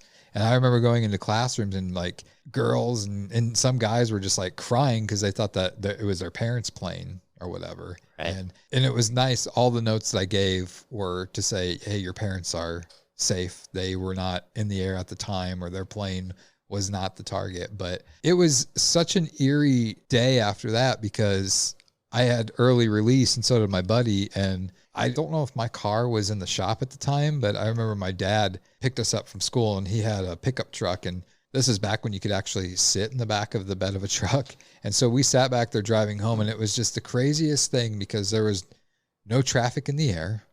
There was no traffic on the streets. And it was just that drive home was almost like a zombie movie. Like you just felt like you were in a ghost town. And even when we got back to my house, my buddy and I went out in my backyard on the trampoline and we're just like kind of like letting it finally sink in. And then we saw some like fighter pilot planes just like flying off in the distance. We're both like, this isn't good. Like, but they were escorting Air Force One. Air Force One flew right over my house. I felt like it was about 20 feet above my house. But it was, I don't know, that evening too, because it was like every channel on TV, and I had cable back then at the time, like 70 some channels. Every single channel was on the World Trade Center, or they were off air. Such an eerie thing. But Justin, what do you remember? Like I said, it was probably like my second, or I guess starting into my second semester of freshman year. I don't know if I maybe said that. I fucked up my first freshman year.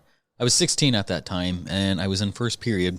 And I remember just finishing the class, and we would, change, shower or whatever, and wait till the bell rings to go to the next period.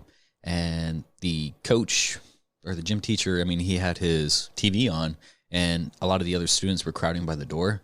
And I remember kind of measling my way over there and checking on what's going on. And like some of the people were distraught, and some of the people said that they had family who was over there. I don't know if their family was affected, as in like taken or what have you. It was a bit surreal because at that time, we didn't have access, like constant access to the internet. Our source of news was the news. And like, we have the ease or dis-ease of just checking in and seeing what's going on, checking a live feed, getting different sources. It's like the sources back then relatively said all the same thing. It played the same towers being smashed into, the fall, the collapsing of the buildings. Although I don't remember seeing the collapse of the building until like the day or two prior. I remember catching, maybe 5 minutes of a few replays. The news anchors, it was muted, so we couldn't really see anything. We were just reading the text along the bottom or so. And I remember going to my next period, and people were kind of making more of a bigger deal. Yeah, acknowledging a little bit more. Like it was more sinking in. I don't have family. I don't have like friends up there. Like I said, I was 16. I was also quite naive. The ability to just like check in and look into the news. Like I didn't have access to like the internet. I mean, the internet that I had access to, I had to go to the library, the school library. I guess some of the rich kid friends, they were the ones who kind of had it. It's like I didn't even have a cell phone until 5 years later after I joined the military. Well, sorry, 3 years later. But it was crazy. The times back then, the taking that all in as like a teen, I don't know. Like a lot of people try to commend me for, you stepping up around that time and join the military. It's like, yes and no. Like I didn't want to be on the front lines of anything, with all that. Because first, I don't know the enemy. And I'm not the type of person who's just automatically going to subject somebody as my enemy. Like, you're my enemy now and all that, Lots of times in certain times of war, I mean, you can make friends with the people who are on the other side of the line. But it was just watching the people jumping out of the windows, the constant replay playing back. That's crazy you bring that up because that's my next topic about the people jumping out. Like, what it must have been like for them that was the better option.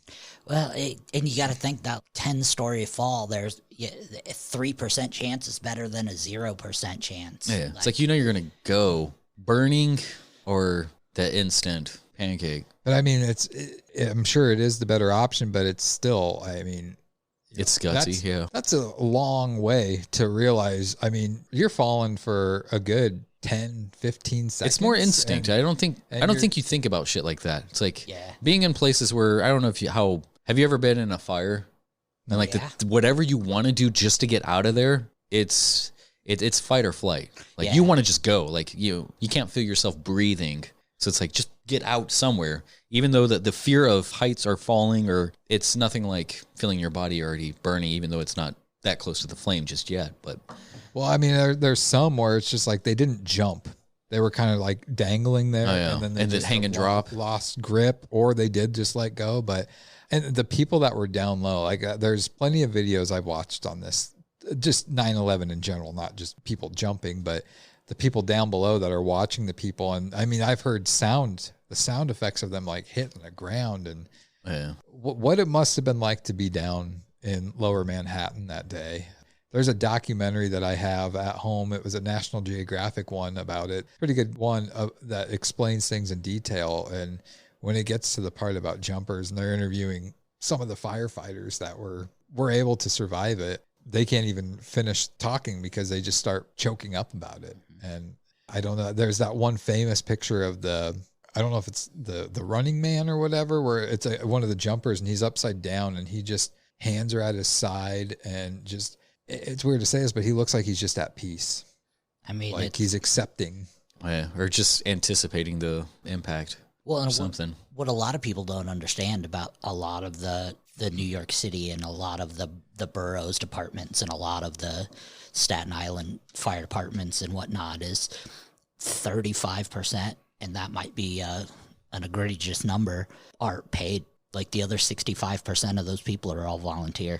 Yeah. Like they do it because they love it. They do it because they want to serve their community. They don't make a fucking dime from it. They work at their full-time jobs, and then they go and I can't say be heroes because they don't acknowledge themselves as heroes. They go and be superheroes to make up for stuff like that. And so many of them lost their lives trying to. And they knew they save were. their lives. Yeah. They went in the buildings knowing they weren't coming out. Yeah. They're like, if they can save 2 people, it's worth more than their one life. I don't know if you remember that picture too of in the stairwell of one of the towers. Oh yeah. The people going down, the firemen's coming up, and the one fireman's kind of looking at the camera, and it's like you can just see in his face that he's not. He doesn't want to, but the end of the line for me. And I mean, that's a way to go out though, if you're going to be saving others or at least attempting to. But I don't know.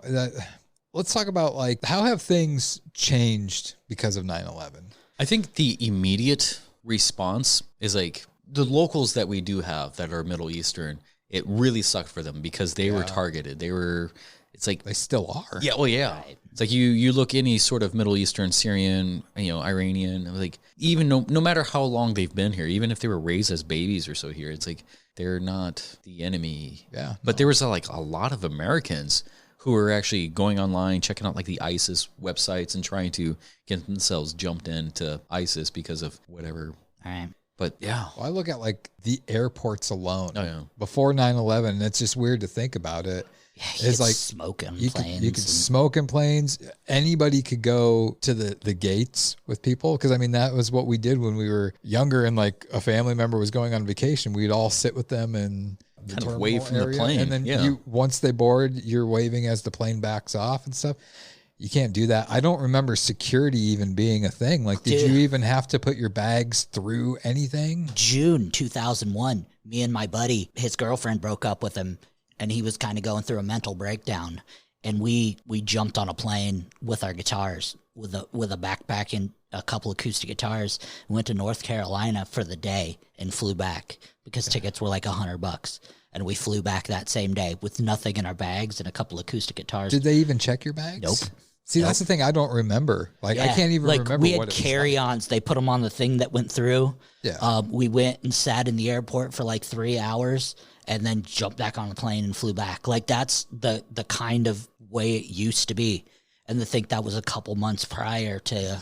Well, didn't they allow, like, you could have, like, pocket knives and stuff like that, too, on the plane? It was, like, within 4 inches or something like that. I mean, because, correct me if I'm wrong, but was it not box cutters that the hijackers were...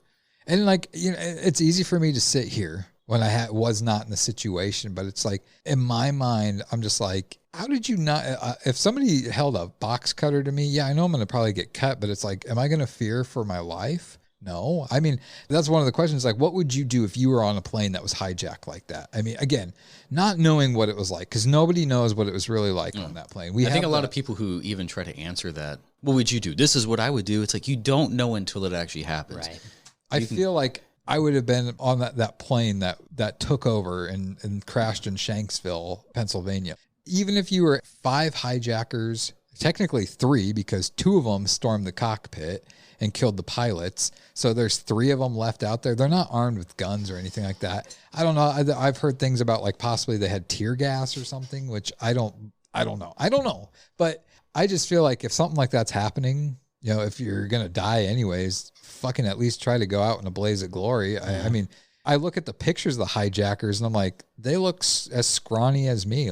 I feel like there would have been plenty of people on that plane that could have just like snapped them like toothpicks, get them in a chokehold or something. I think you are kind of confusing. Well, not confusing, but like people who look like that are from a different, there are people who kind of have matching body types or stature here, but the people who look like that here, they don't live the same life. They live a hard life. Right. They're not afraid to die. And people who have that or who lack that fear in their eyes, it's like they're a totally different breed. When you face up against that, like you put somebody who matches them weight class wise, all that, they're done for. I mean, like these people don't give a fuck.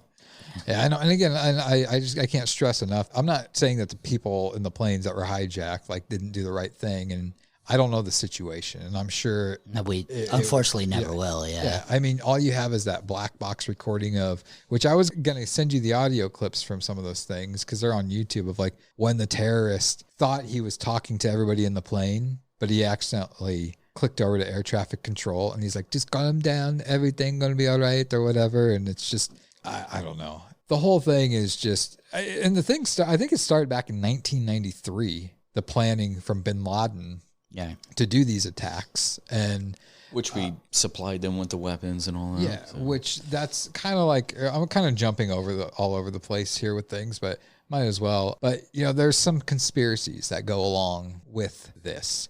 One of which is that the Bush administration knew, and the United States Armed Forces also had enough information to know that these attacks were going to happen, and they didn't do anything about it. I was going to ask you guys, like, if that were the case, what is the benefit from them letting this happen? I don't know if it's necessary of them letting it happen. If they just not giving information. I think if they knew about it and they didn't give the information, it was to try to keep a peaceful. They seen it as such a minimal threat. They thought they could either stop it, or it was such a minimal loss that they could contain it. I don't know if I mean, the World Trade Center, everything kind of went through there. Well, I don't think they intended it to get that far. Yeah. It's like, yeah, they probably did like sit on their hands for certain things. I mean, like you can't necessarily, I guess with the plane, you can control the timing an extent. Thinking it from a completely douchebag statistical standpoint, and a country of 4 billion people or whatnot, losing 50 people, like statistically, is that a bad thing? Like, if you're thinking about it from a douchebag statistical standpoint, when you're in that position, like, you do have to make that hard decision. Right.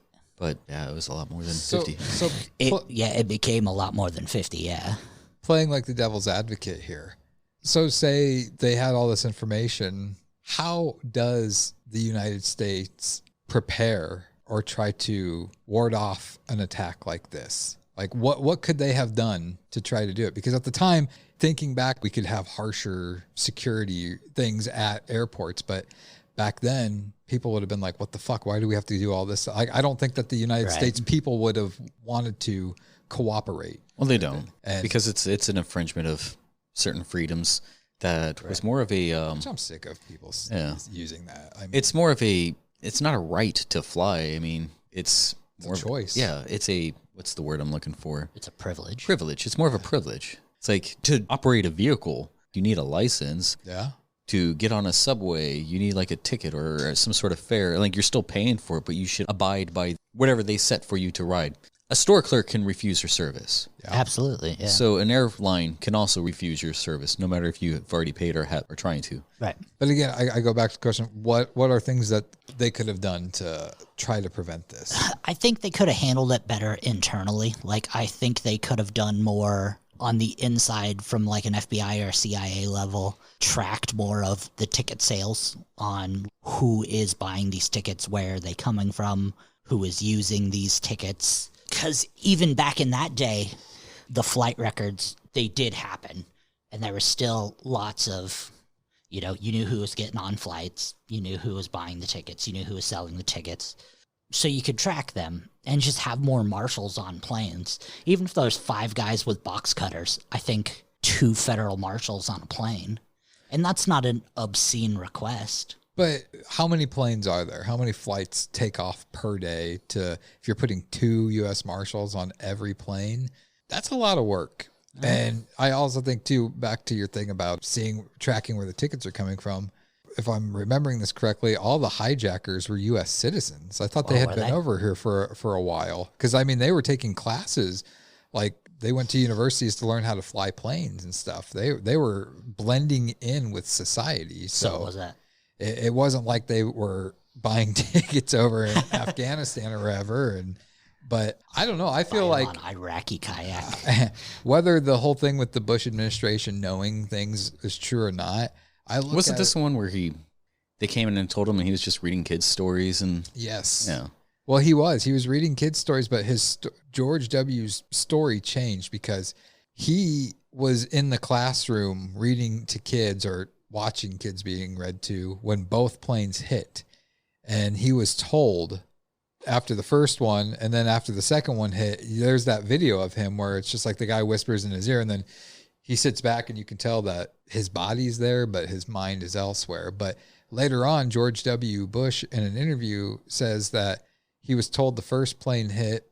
And then he's like, I remember standing out in the hallway watching as a second plane hit. It's like, you didn't see the second plane hit. You were in the classroom reading to kids when the second plane hit. So is that what you were going? Yeah. With? It's like he could have, I mean, when he was told the first time, there could have been like some sort of measure to be taken. I mean, I feel like most stuff has to come down through him. But I mean, there are other organizations that could probably step in if shit got serious.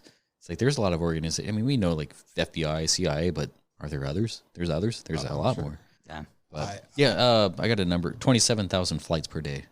27,000.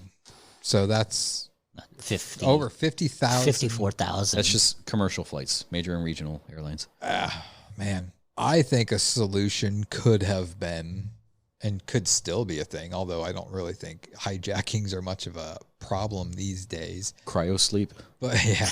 No. Make everyone. Training not only the pilots, but the flight attendants, training them on using handguns and stuff like that. So they have access to guns or whatnot. I mean, I don't know. Sometimes that's bad because we go to another topic of like, teachers should have guns and stuff like that. It's just like, Yeah, there's some shitty kids out there. That could be a good thing, but that also means that it's making it easier for kids to break into your desk where the gun's at, or if you're carrying it on you, they could take it from you. Mm-hmm. So I don't know. I don't know that there's an answer to this. Like I almost hate saying it, but I'm thinking this playing out the way it did might have had to have happened. It's also hard to say that too. It's like very hard. People can prepare. I mean, like it's always best to prepare for the worst. Right. Plan ahead. Usually if you don't plan, you plan to fail. But are you ready for the best conspiracy theory of all for 9/11? Not yet. Not yet. Yeah, but I mean, like once people plan or figure out ways, like even if they're armed, other people are going to figure out ways, like 3D print weapons, things that can pass by certain shit. It's like anything that's on that plane, anything that's in any of those suitcases can be some sort of weapon. A criminal is not going to, just because you have better operations, higher class levels of training, doesn't mean that the criminal is going to stop entirely. They're going to find different ways. Right. And especially those who don't care if they die anyways. Right. Well, which obviously was the case in this situation. And that doesn't mean not taking into account bioweapons that can't be tracked. And that's a whole different thing once you start getting into bio or chemical weapons. And I always thought that was interesting. It's like some of these, I mean, these people are a little bit more, but like the people in like the, their, I forget the name of their robes and stuff. It's like, you guys know how to make all these intricate, like technological bombs and stuff, but you still wipe your ass with your hand. How is... Technically, we do too. There's just something between our hand and our asshole. They rub it on their stomach. Not when you use dollar store toilet paper. You get fingers one just wipe press right through. I had toilet paper in my hand when I started. All right, what's your conspiracy? It was Kermit the Frog's fault.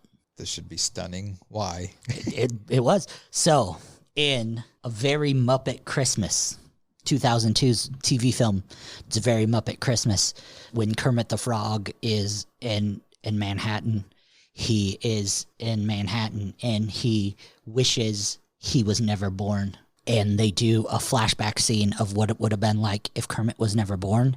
And they use old stock footage pre 9/11 when the towers were still there.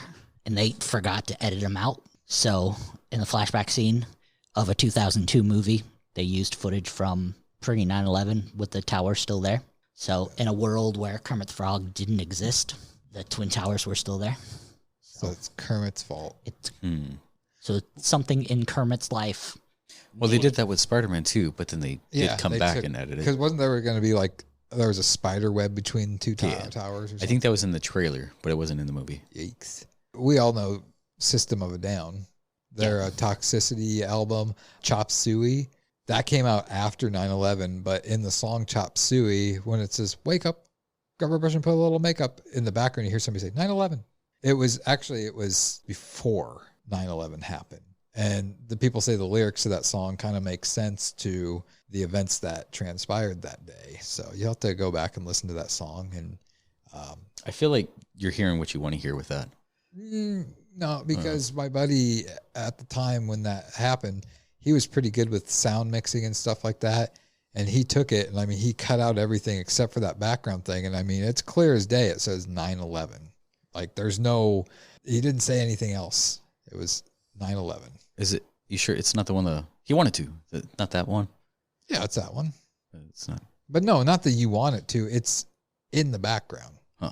I'll play it for you when we're off air recording. But so another one is people think that this was controlled, and that the buildings, when they collapse just like a controlled implosion would be. Collapse down rather than. That's one that I've kind of entertained. It's like it does kind of, there is some sort of fact to it. It's like, the physicists and stuff that go through it, it's like there's a lot of them reach the same conclusion.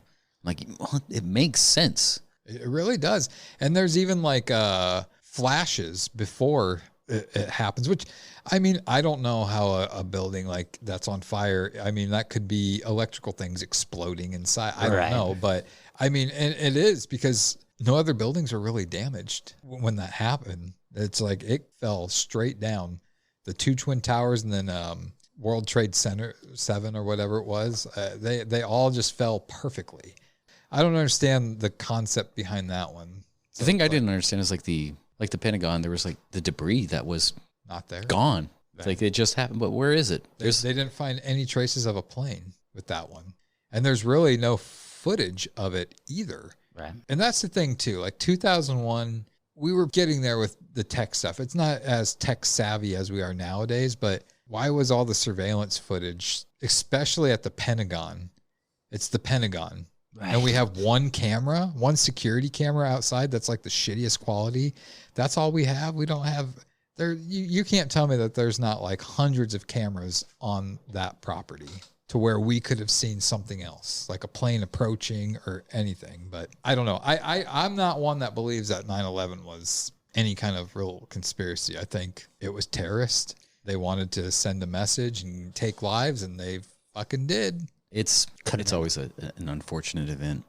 But what if it was something more than just terrorists? What if it was the apocalypse, like the start of the apocalypse, and they were possessed? But it wasn't. What if it was? Why does he do this? And I wish I would have remembered this. I mean, I can look it up, but didn't Nostradamus or whatever, didn't he predict this? No. Something about like 2 birds from the sky or something like that? Or is that one of those things a lot of the manipulated? He's one of the guys I kind of want to go into eventually too. Like he has a lot of very vague, like to have an actual prediction, it needs to be exact or at least close to exact. His stuff was extremely vague that you can add that to anything. Yeah, well, I remember reading different versions of things. Like some are like 2 steel birds from the sky will crash into, and it's like that's manipulated and made up. But right. I don't know. I mean, and who knows? Because after 9/11, I mean, to you, Lonnie, is that when you think the world really started to go to shit? Well, I wouldn't say necessarily went to shit, but I think really changed. I think it's when it really started getting manipulated, when sections and facts started really becoming more defined. Snopes has that. Nostradamus did not write the quatrain that was widely attributed to him in the wake of the 9/11 attacks. The particular quatrain was offered by Marshall as a fabricated example to illustrate how easily an important sounding prophecy could be crafted. That was through Snopes. Wow. I get in moods at times where I like to I'll watch things about 9/11, and there's one in particular, it was a picture of a guy and his 2 little boys that were probably 7, 8 years old. They were at the Monday night football game the night before it happened, because this happened on a Tuesday morning. And it's a picture out there of him and his sons at the game smiling. And he was a guy that was killed the following day at World Trade Center. And it's just I find myself staring at that picture for long periods of time, just looking at that guy and just imagining he had no idea that he had less than 24 hours to live. He had no idea that he's at that football game enjoying time with his sons, and then the next day they're going to go to school. He's going to go to work. It's going to be a normal day, but no. And I don't know how to describe it, but it's such a weird feeling that engulfs me when I see stuff like that. Yeah, or when your time's up, when it's it's your time to clock out. How far fate will go to punch your clock. Yeah. It's kind of crazy. Most of us, there's only 2 days in our lives that we only have less than 24 hours. The day you're born, you don't have 24 hours, and the day that you die, you don't have 24 hours. But I think a lot of people take the life for granted. We think that we're kind of how, we were talking about, when we were teenagers, we thought we were immortal. But your time can be gone in just a blink of an eye. This building right here could blow up and we couldn't walk out, Thanks for that. That's how it is. Yeah. Well, good luck with your OCD. I was going to say, thanks for telling the kid with OCD that the building could blow up. That's not going to fuck me up for the rest of the night. But I mean, there's a Stoic philosophy. It's memento mori. It's remember that you will die. You meditate on this, that way that you live your life to the fullest. I mean, this guy out with his kid at a baseball game, was it? Monday night football game. Yeah. And I'm listening. Yeah. But it's man, it sucks looking at those pictures, not just 9/11, but pictures right before the person dies. Yeah. Oh, it's yeah. That sucks. That's going to be us eventually, but yeah. Hopefully it's not tragic that. But I hate thinking this way too, but sometimes it's when I get a picture taken or whatever like that, sometimes it runs through my mind God, this could be a picture that is at my funeral. If something tragically were to happen, this is, the picture slideshow. This could be one of the ones. This could be the main one that people. It's I hate welcome thinking to my that world, way, fuckers. But the only thing I can wish is that it was a fucking tragic thing. Obviously, that goes without saying. And too many people, I think it was over 3,000 people or near 3,000 people died that day. And you can only hope that everybody that died, for the most part, it went quick, that there was no suffering. But it's like, that's not the case because people were trapped under all that rubble. And I mean, to think, I don't think people really think about that. Like, it's sort of that building that collapsed in Miami a month or so ago. Just imagine, put yourself in that person's shoes. Like, all this shit happens, especially in the middle of the night when you're in a deep sleep or whatever, and you get woken to the building collapsing out, and you're just probably in pitch black. It's just probably silent. And it's like, all you can think about is, A, where the fuck am I? B, how the fuck am I going to get out of here? And C, this is it. This is how I'm going to die. I'm sitting here. And D, where's my phone so I can record this? Yeah. This day and age. But do I have insurance? Yeah. That kind of, what you said there kind of brings me to the last question that I had for this. And I'm good at segues. Bless you. If this were to happen this September 11th, how different would it be having this thing happen 2021 as opposed to 2001? That's kind of crazy because, I mean, the year after 2002.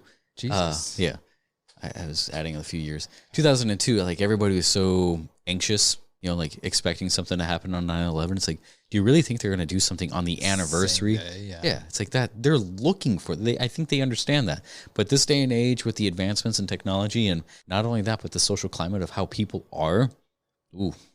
I would say people would feel sorry for the hijackers. Yeah. It's like his feelings are valid. He feels like he needs to do this. Well, one thing I think is you definitely have more angles of not only the first plane hitting, but the second plane's hitting, because everybody has their cell phones. There would have probably in the rubbish found cell phones that were inside the plane. We probably would have seen the hijackers in action, which could probably help with training. A lot less people would have died because no one works nowadays. That's true. Well, yeah, if it happened nowadays, they would have just been flying a plane into empty buildings because everybody's working from home. A lot less people would have been there because there is no towers anymore.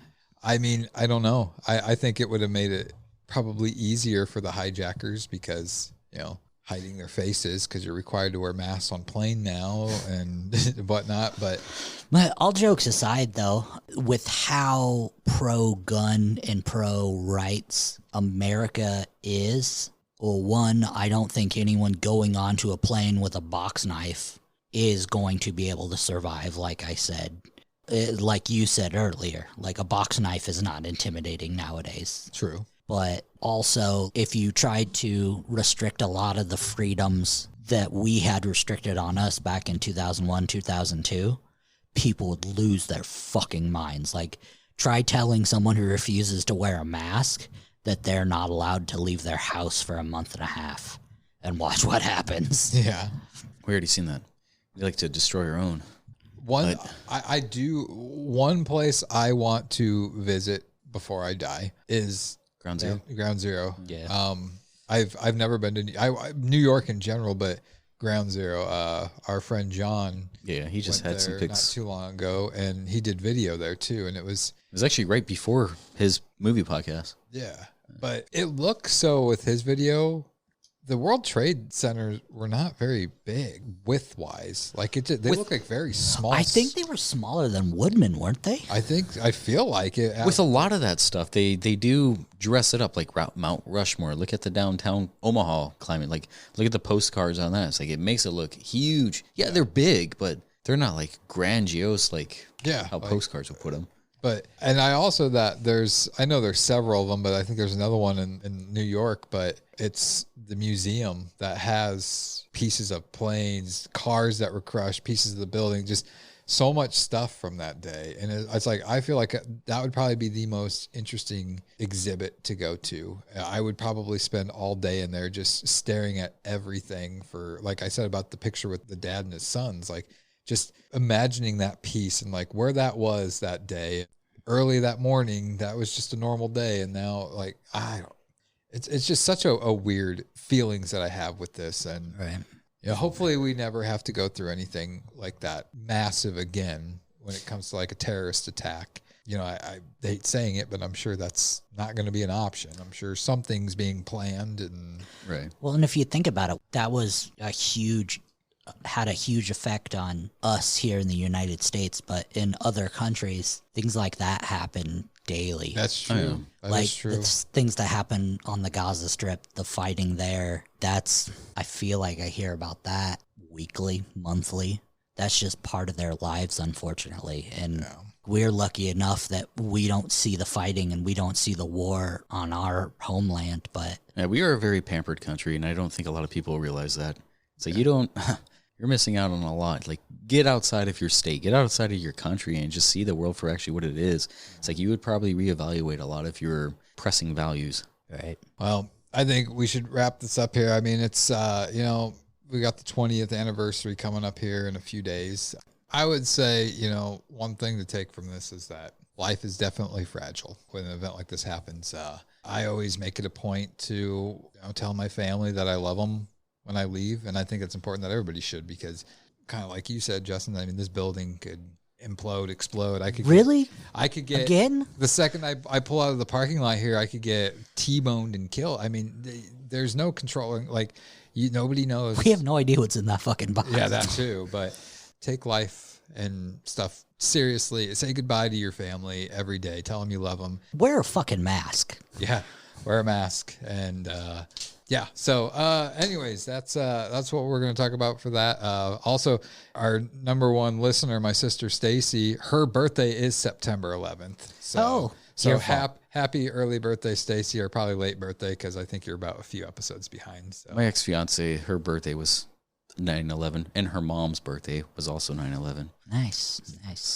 And that's the thing that's what people think of 9/11 for my sister. I don't know is necessarily. It's like, can I celebrate birthday. it anymore? It's just like, oh, this is. I had a friend named Isis. I'm like, you might need to change your name, huh? Yeah. My name is Isis. Anyways, so yeah, that was episode 30, guys. We have done 30 episodes. We're officially old now. We are. Well, I guess we're starting our other podcast now. Straight into the BPT movie podcast. But there's no breaks here. So yeah, stay tuned. 4 weeks from now, you'll get episode number 31. Next week. That's when you officially know you're old, when you're 31. You stop counting by years and start counting by decades. We're definitely, I think, next week probably as a bonus, we'll post that video of us opening the mystery box that Lonnie got. No, second mystery box. Yeah, second mystery box. The other one. Not leaking yet. Yeah, I don't think this one's leaking. But 2 weeks from now, you'll have the BPT movie review, episode 12. Something like that. Something like that. Anyways, Lonnie, you can take us out. All right. Thank you so much for sitting through our rambling and our fun. Have a great evening. Have a great Monday, Tuesday, Wednesday, whenever you decide to listen to this. Most importantly, just have a good day. Yes. Love you. Bye. Dicks.